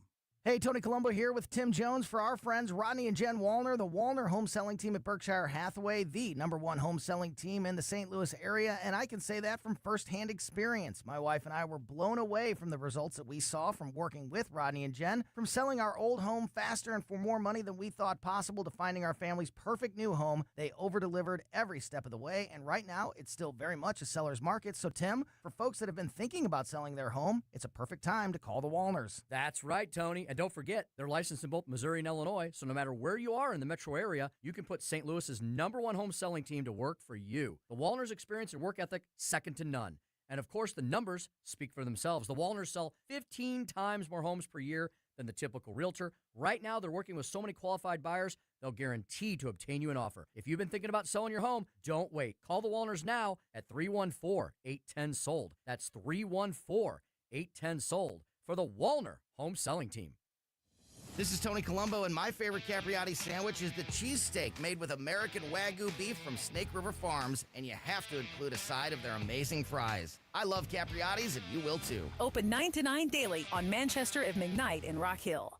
And then the media. 101.9 and 94.1. They lying about what's going on in America. They lying about it. News Talk STL.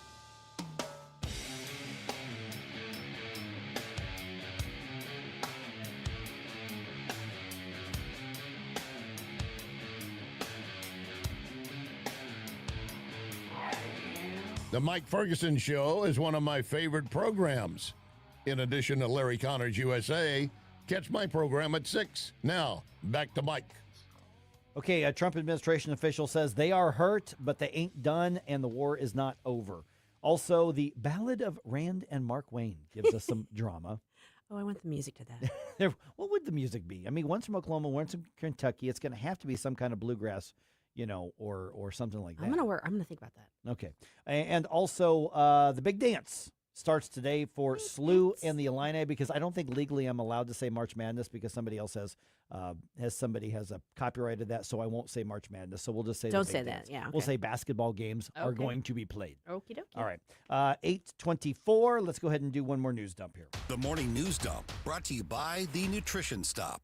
The Morning News Dump. Are you joking? Is this a joke? Listen, folks. The Morning News Dump. It's like Super Bowl. You're not allowed to say it. Uh-huh. Yeah. All right. But So- you just said it anyway. Right, but that's why I'm not going to say March Madness. Okay. Yeah. Mhm. Okay. The nation's top intelligence official says Iran's government appears to still be intact after nearly 3 weeks of war.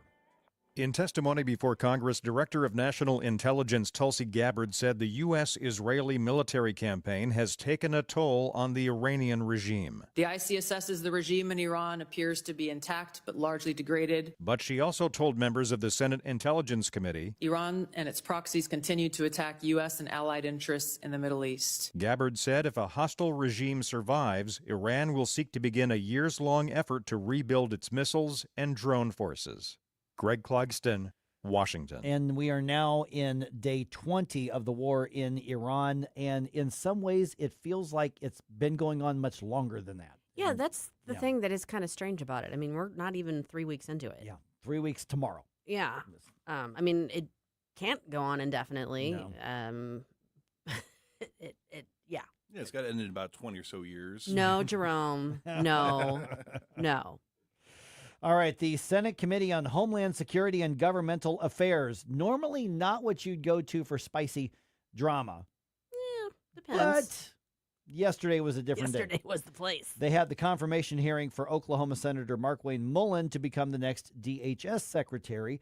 Committee Chairman Rand Paul, his opening remarks called for an end to political violence, citing an instance where he was assaulted by his neighbor following a dispute in 2017, leaving him with broken ribs, among other injuries. And you may say, well, what does that have to do with what was happening yesterday? Well, Senator Paul saying that he doesn't believe Mullen is qualified to be the Secretary of Department of Homeland Security, noting Mullen's comments about Senator Paul following a vote on a spending package. Now, this all does go together. Here's part of what Rand Paul had to say.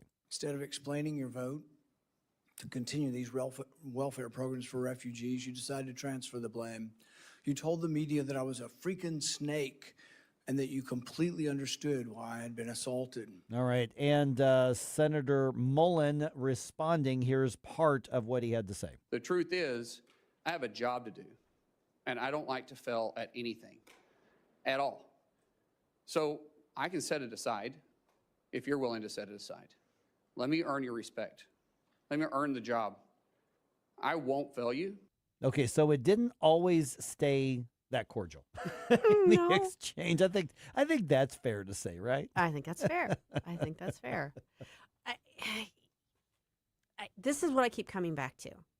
I get why Rand Paul is upset about this. Yeah. I get why he does not like him. Yeah, Markwayne Mullen was really kind of a butthole during that chain of events back in the day. Back when he said what he said. Yeah. So I get that. But that's not what's being looked at. Right. This isn't about your personal, axe to grind.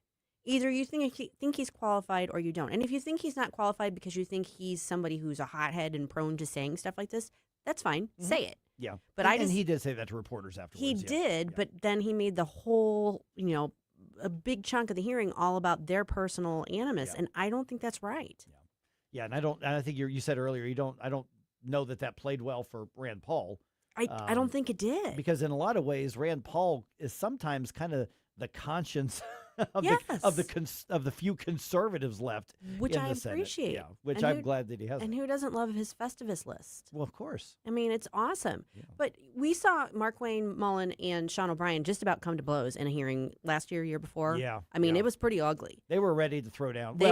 Markwayne Mullen was ready to throw him down. Sean O'Brien just was talking tough because he figured out nobody's going to do anything to me. But then for a split second, he's like, oh, this guy actually is ready to punch me. So he got kind of, shown up in public. But guess who was sitting behind Markwayne Mullen in that hearing? Like, they've mended fences. Yeah. So, I don't know. So Sean O'Brien doesn't have to pee his pants every time he sees Markwayne Mullen out at this point. I don't really think he's that imposing. It's just me. Yeah. All right. St. Louis City officials announced a new curfew in effect for at least this weekend. Anybody under 18 cannot be out on their own between 10 p.m. and 5 a.m. this Friday through Sunday.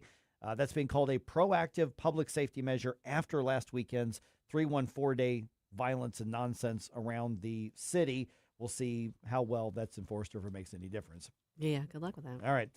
The Illini's first-round tournament game set to start around 8:25 tonight in the NCAA tournament. They're in Greenville, South Carolina, taking on Pennsylvania.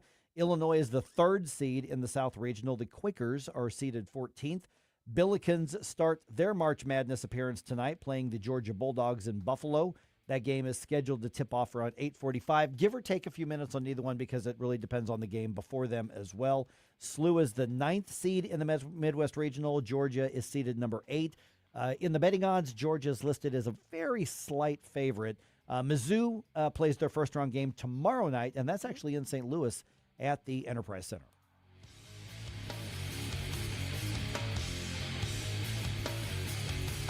Mike Ferguson in the morning. If you want to be one of the nonconformists, all you have to do is dress just like us and listen to the same music we do. On NewsTalk-STL. From the Michaels Flooring Outlet Weather Center. I'm meteorologist Shan Scotch with your first alert forecast. Highs back towards mid-70s this afternoon. Could see a stray shower by the late morning hours, mostly sunny by the afternoon. Then we head off into Friday, Saturday, Sunday, talking temperatures back towards the mid-80s around much of the area, mostly sunny. Sunday night into Monday, a passing cold front looks to cool us down back towards mid-50s into next Monday. Temperatures rise by the second half of next week with an increase in chances of showers by Thursday and Friday. For the First Alert 4 Weather Center, I'm meteorologist Chance Gouch. Fox News commentary with Guy Benson next. Most investments today feel like second jobs. Real estate, you're a landlord. Stocks, you're a day trader. Crypto, you're a full-time researcher. You've got a life to live. Your investment should help you live it. That's why more Americans are choosing gold. Noble Gold has helped thousands protect their future with real physical gold. Visit NobleGoldInvestments.com to get your free wealth protection kit. That's NobleGoldInvestments.com. Past performance may not be indicative of future results. Investing in precious metals, including gold, involves risks. Consult with your tax attorney or financial professional before making an investment decision. Here's Guy Benson. To have the Homeland Security Agency working on fumes, working without pay, or elements shut down in this threat environment while we are striking a regime abroad that is the #1 terrorism sponsoring state on earth feels crazy and unbelievably reckless. And yet, that is where we are because Democrats in the United States Senate are filibustering funding for DHS because they want to make a show and a point. They can't actually do anything to defund ICE, which is a terrible idea to begin with. ICE is funded for 3 more years, thank goodness. They have an important job to do. Democrats oppose that job. They can't stop the funding. They want to instead put on a performance for their base to signal and telegraph to everyone, this is how much we hate ICE. This is how much we oppose the enforcement of federal immigration laws. We're with you, base. Don't worry. We also hate the president. For more commentary like this, go to FoxNewsPodcast.com. Want a hands-free light that does not strap to your head or held in your mouth? Meet Dex Fingerlight at fingerlight.com. The Kryptonite ring fits any finger, pointing light exactly where you need it. Place decoys, handle gear, get close to roosted gobblers, fast, easy, stealthily. 3 light modes, waterproof, extremely durable. Developed by a father and son's Missouri team, Dex Fingerlight is faster and easier than a headlamp. Use discount code TONY20 for 20% off at fingerlight.com. Mike Ferguson here. Retirement should be a time you can relax. No more stress from work. But there's one thing you can't forget about when retiring. That's your money. Do you have enough saved to fund your income for life and keep up with inflation? How will you claim your Social Security benefits? And what about long-term care? The ClearPath Wealth Management Group at Stifel is here to help answer all of these questions. You can hear their latest views on the markets and investing during On the Money, hosted by Stifel financial advisors Bob Stockdale and Eric Robert, every Saturday morning at 9, right here on News Talk STL. They can help you get organized, guide you through critical retirement decisions, and create an investment portfolio designed around your needs. To schedule your free retirement plan consultation, go to clearpathinvesting.com. That's clearpathinvesting.com, or call 636-695-2650, 636-695-2650. Stifel Nicholas and Company Incorporated, member SIPC and NYSE. News, analysis, opinion. Don't always agree, but in love listening to your radio station. This is tyrannical stuff they're doing. Elections have consequences. This is 101.9 and 94.1 News Talk STL.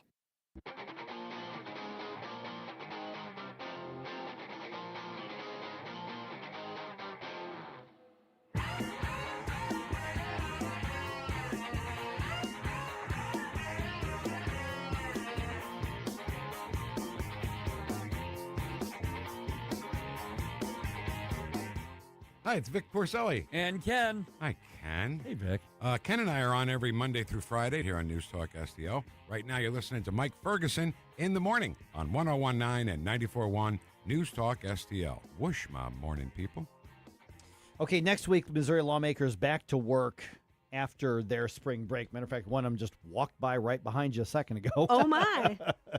Okay, so front and center, the debate over massive reform on taxes. Here's the thing, is a lot of this tax policy stuff has gotten really wonky. Mm-hmm. And my worry is that a lot of people are sort of tuning it out because you got this expert and that expert and this think tank and that think tank and this media personality and all of that sort of stuff. And everybody's making, big worries and claims and the sky is going to fall or, everything's going to be paved with gold, none of which are true on either side. But here's the thing is that we know that smaller government requires lower taxes. Mm-hmm. Lower taxes force smaller government. Sure. They go hand in hand. You can only have big socialist government if you have high taxes. True. Yeah. Yeah, somebody's got to pay for it.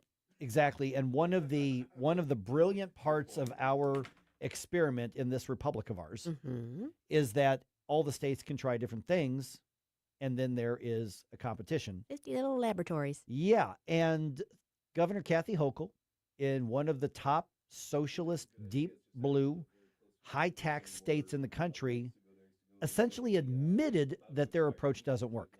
Yeah. And that they are losing out to the states that have lower taxes and more freedom. Yeah. So that seems elemental. Yeah. And so she's speaking at an event. She's having a conversation, and it looks like it was a Politico event. Okay. So here's what she had to say at the here's what she had to say at this event here. And being conscious of the fact that I need people who are high net worth to support the generous social programs that we want to have in our state. Right? Now, there are some patriotic millionaires who stepped up. Okay, cut me the checks. I mean, just if you want to be supportive, but maybe the first step should be go down to Palm Beach and see who you can bring back home, because our tax base has been eroded. So Okay, I'm going to stop there for a second. Our tax base has been eroded. It just happened. Right. We don't know how. It just happened.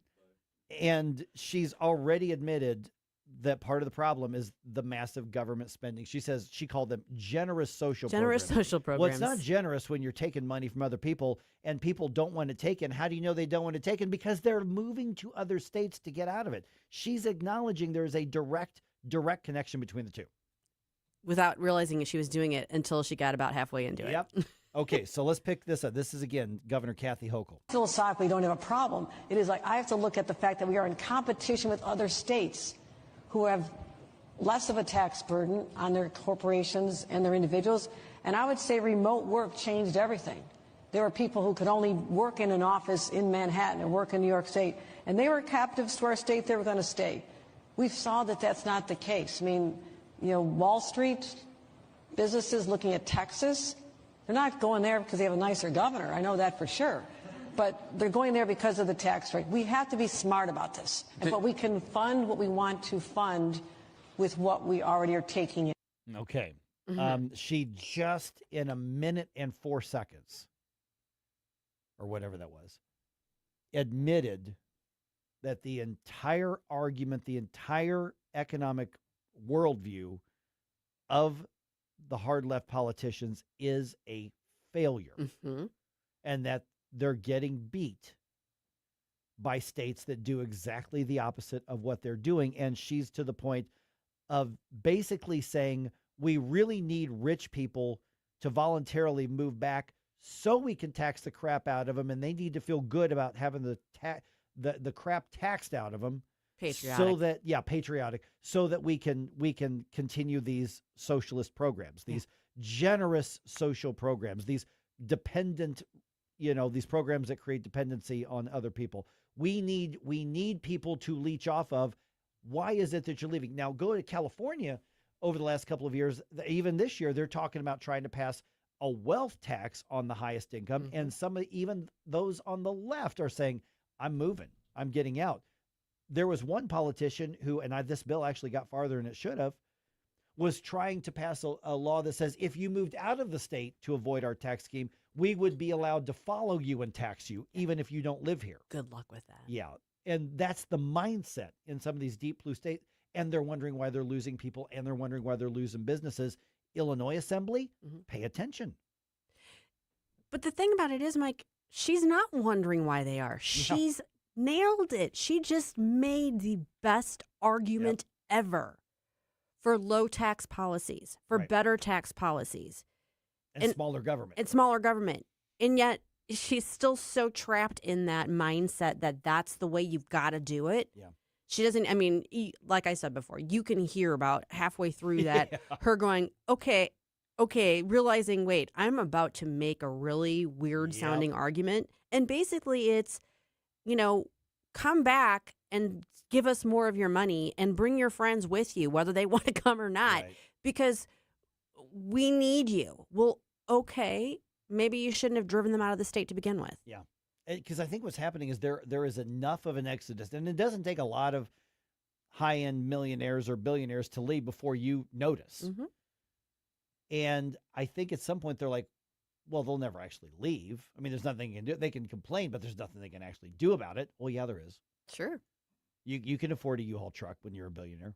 You don't even need one when you're a billionaire. You just put on your fancy plane. That's right. You can afford to pay somebody to move your stuff out of there. And so Governor Mike Kehoe put a statement out on social media yesterday because as we head back into the second half of the Missouri legislative session, because what you're starting to see are some of the same people who, frankly, pretend to be conservatives but have been trying to derail school choice. A lot of them are trying to derail tax reform, too.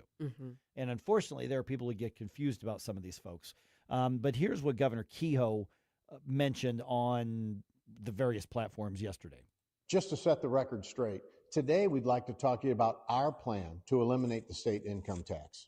As I'm sure you've heard, our plan to put $9 billion back into Missourians' pockets every year is working its way through the House and Senate right now. A lot of misinformation out there about our plan. Let me just assure you of this. The plan that we have in place really is what the American dream is all about. It rewards people for hard work. It lets Missourians keep more of the money that they earn. You get to go to the ballot. You get to decide whether this is right for Missouri's future or not. You get to decide if this makes us more competitive. You get to decide if we get to win on economic development issues. We're giving you the chance to make history. Well, thanks. Yeah. I'm looking forward to it. Yeah, and you say, well, why is it going on the ballot? Because it has to be a constitutional amendment. Now, lawmakers can reduce taxes now. They would not need a constitutional amendment protection or permission to lower the taxes. But this would basically lock it into place.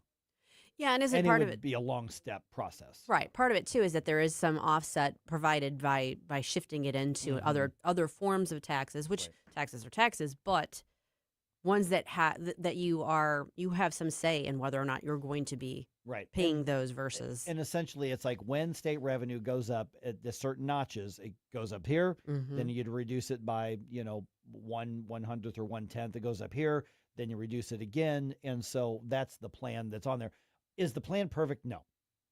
There definitely are some things that should be debated, but it should be out there and debated. And we are seeing evidence from the states that want to tax people like crazy and tax businesses like crazy. We're seeing the results of what happens with those income and those corporate taxes.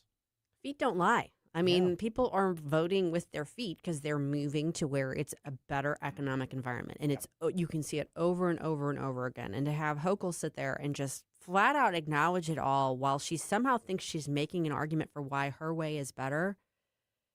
I like that she started that off with, I need this. Yeah. You are the governor of a state. The state may need people to come back, but the state's not going to get them to come back if it continues to pursue the policies that you are championing. In 1 minute, Kathy Hochul debated herself and lost. I got to give her props for that. Yeah. How good is she? She defeated herself. She's that good. Just like I defeated myself with the saga of the sad Jerome that was supposed to be a sloppy Joe. Actually, our friend Dave called in. He said that all of you in the Rumble chat need to stop mocking his favorite radio producer, so I appreciate that. He also said... Don't listen to him. Let Jerome have it. No! We're supposed to be about whose side are you on here? But he also mentioned that this is the last call for 80s bump music requests for Flashback Friday, which is how I'm going to be lifting my spirits up when I go back to my kitchen and see the mess that I've made. So, submit your 80s themed bump music request to me, Jerome, at NewsTalkSTL.com.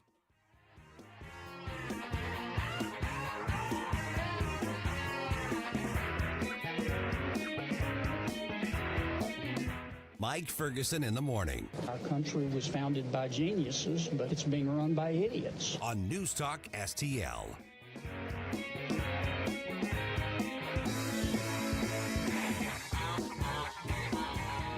You can feel the Clydesdales circling the field. Hear the stands come alive. Smell the hot dogs, the popcorn, and cold beer in the air. See the crowd rise as the first pitch hits the glove. And just like that, a new season begins. The countdown is on until opening day, and tickets start at just $49. Don't miss St. Louis's favorite holiday. Get your tickets at cardinals.com/opening day.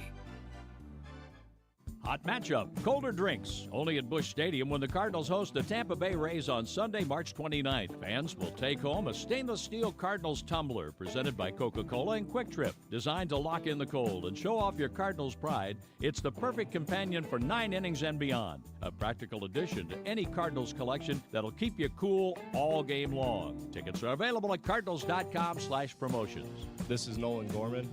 Get your tickets now at cardinals.com. The St. Louis County Insider with Councilman Mark Harder. This week, we'll be meeting with Carolyn Palmer with Goldilocks Solutions and Lori Kelling, the CEO of West County Chamber of Commerce. And finally, Brittany Snidel with Wings of Hope. Tune in Sunday at 5 p.m. St. Louis County Insider. Local stories that matter. The St. Louis County Insider with Councilman Mark Harder. I'll talk to you Sunday night at 5, only on News Talk STL. License number GL250000615. We've seen all kinds of clogs, so remember the rule. Only flush 3 things. Number 1, number 2, and toilet paper. What about my dinosaurs? No? My monster truck? Nope. What about... If it's not the big 3, don't flush it. But if someone does flush a dinosaur... Call Grasser. We clear the clog and get things moving again. Green is always Grasser at GrasserHomeservices.com. The Vic Porcelli Show. Senate hearings aplenty on Capitol Hill. We'll get some of the details on what was talked about with the Daily Signal's Tony Kennett. He'll be with us Thursday at 11:05. Weekday mornings at 9 on News Talk STL.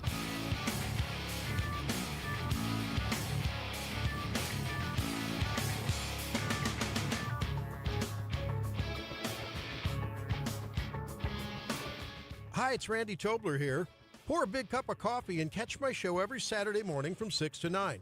Right now, it's back to Mike Ferguson in the morning here on News Talk STL. Another update to another story that we followed, but it's kind of fallen off the headlines here. Okay. Punch the Monkey?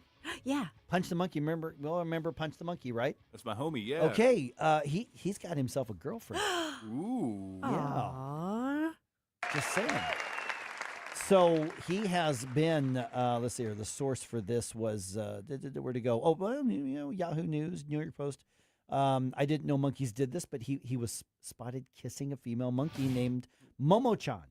Momo-chan. So Punch and Momo-chan sitting in a tree. Sitting in a tree. Yeah. That's yeah, so exactly. Sweet. Yeah, so everybody at the zoo in Japan, we all became obsessed with the plight of Punch the Monkey because he was being troop rejected. or the tribe, that boy, and it was ostracized. It was brutal. It was horrible. And then he drug around the big stuffed monkey, and that was what he treated like a mom. Mm-hmm. And so everybody kind of became, a big deal. And then Punch made a friend, and so now he's being accepted. Right. So the lesson there is all it takes is one friend.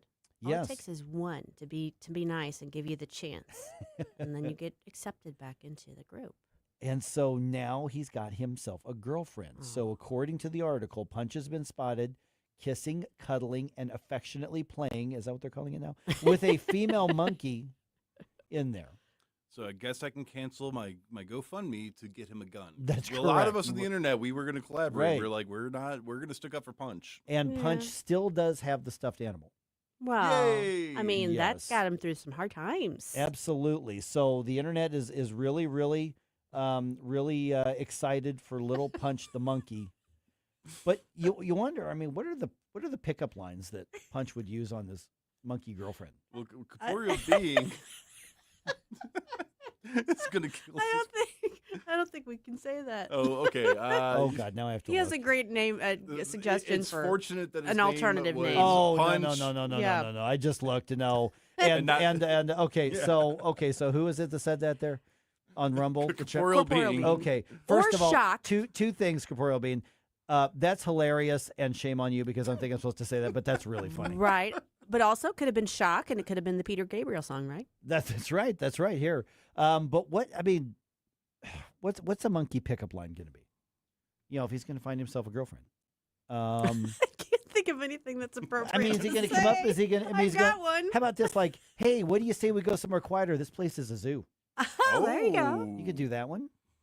I'm bananas for you. There you go. Yep. You had me. It's a tale between lovers, right? Now, here's the thing. You know that Punch doesn't. He doesn't know that he's world famous. So I mean, he couldn't like go, "Hey, I'm viral," but in a good way, a safe way. You know, not that kind of viral. Oh man. I'm struggling.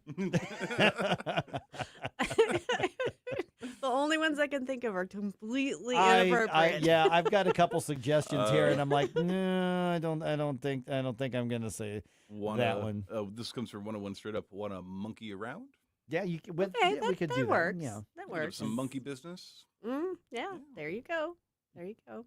Which is also my favorite Skid Row song. Oh, yeah. Oh my goodness. Yeah. No, I'm not reading that one. No, I can't do it. You have to suggest things we can say on air. You know that the FCC is listening to us, right, people? You're more worrisome than that. The boss is listening. Oh yeah, and the boss. Yes. They're definitely listening. Definitely listening. Oh my goodness. Yeah. All right. So good for Punch the Monkey there. Oh my goodness. Okay. He's come a long way. Yeah. So to kind of, as you know, we're to turn things over here.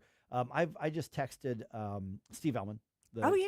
So hopefully he's generally pretty good about coming on the show. He's been on a few times. So we had Mike Carter make some suggestions that Bill Eigel was not in the race. Bill Eigel was just on a little bit ago saying, "Yep, I'm in." Definitely in. Yep. That's what he says. And then so he took some shots, obviously, Steve Ellman.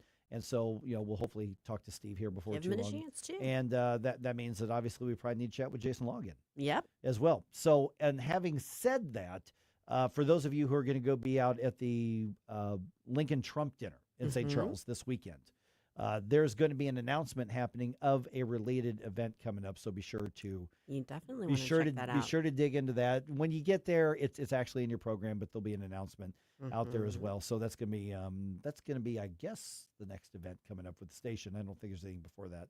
I think that's right. Yeah, and so you want to check that out because this race, and then obviously the Democratic race for county executive in St. Louis County, kind of an all eyes are on them thing. We talked to Dennis Hancock. At this point, looks like it's going to be the Republican nominee. I haven't heard of any other Republicans. No, I haven't heard of anybody. Yeah. So it's going to be Dennis versus either Jake Zimmerman or Senator Brian Williams. But really, that St. Charles County primary race, that picks the next executive. Right. Those August elections are going to be big for both St. Louis County and St. Charles County. I don't know that the November elections are all that big around here. I mean, really, it's the primaries that matter more than anything in this area. Well, this time, no. Yeah. In 2022, they were huge. Oh, right.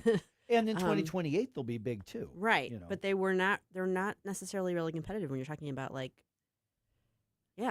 And also before that, next month, the April elections, there are so many tax hike things and tax reform things on ballots throughout cities.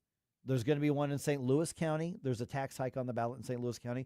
There are a number of fire districts and things like that are trying to get out ahead of the pushbacks against property taxes. There are a lot of things that affect the money that you want to keep. Those are on the ballot in April all over the metro area, especially on the Missouri side.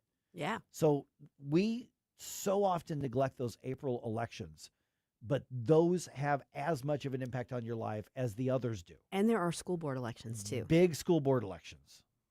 Now, we have a prediction being made from our that? Democrat friend Scooter that the big story in November to keep our eye on is going to be the blue wave that sweeps the nation. You know what? I'm not going to discount that that's a possibility. Could happen. That could happen.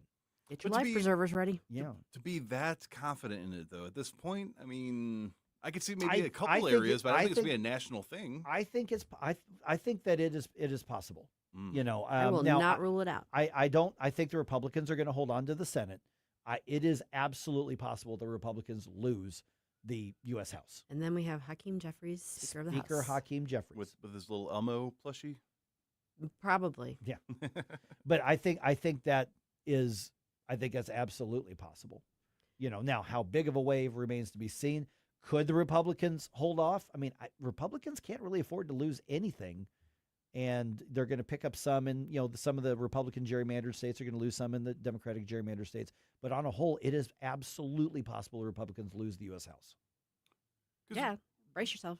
Well, because what I'm seeing right now is, there's obviously a lot of frustration with many aspects of the right wing with the current leadership, but at the same time, I'm still seeing polls even from the left that are showing that the Republican Party is still more popular with Republicans than the Democratic Party is with most Democrats. It's true. It's true. That doesn't always translate into individual races. Like when you're talking about congressional races, overall, like your happiness with the country or with your own Congress critter doesn't necessarily translate into what it ends up happening in the actual 4 years ago, let me put on a local level an example of this. 4 years ago, even Democrats hated Sam Page.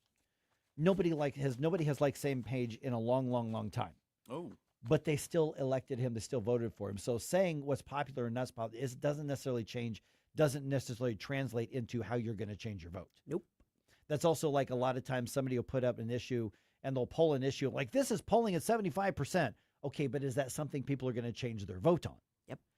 That's the other part of it. So the evil you know versus the evil you don't know kind of thing. Basically, sometimes, yeah. yeah. And the tribalism, you can be mad at your own tribe but still be in the tribe. That's true. Yeah, and it's all those people who aren't in the tribe, that make up their mind every other year. And when things are going crappy, they blame the party in power regardless of who's at fault. But the party in power is the party in power.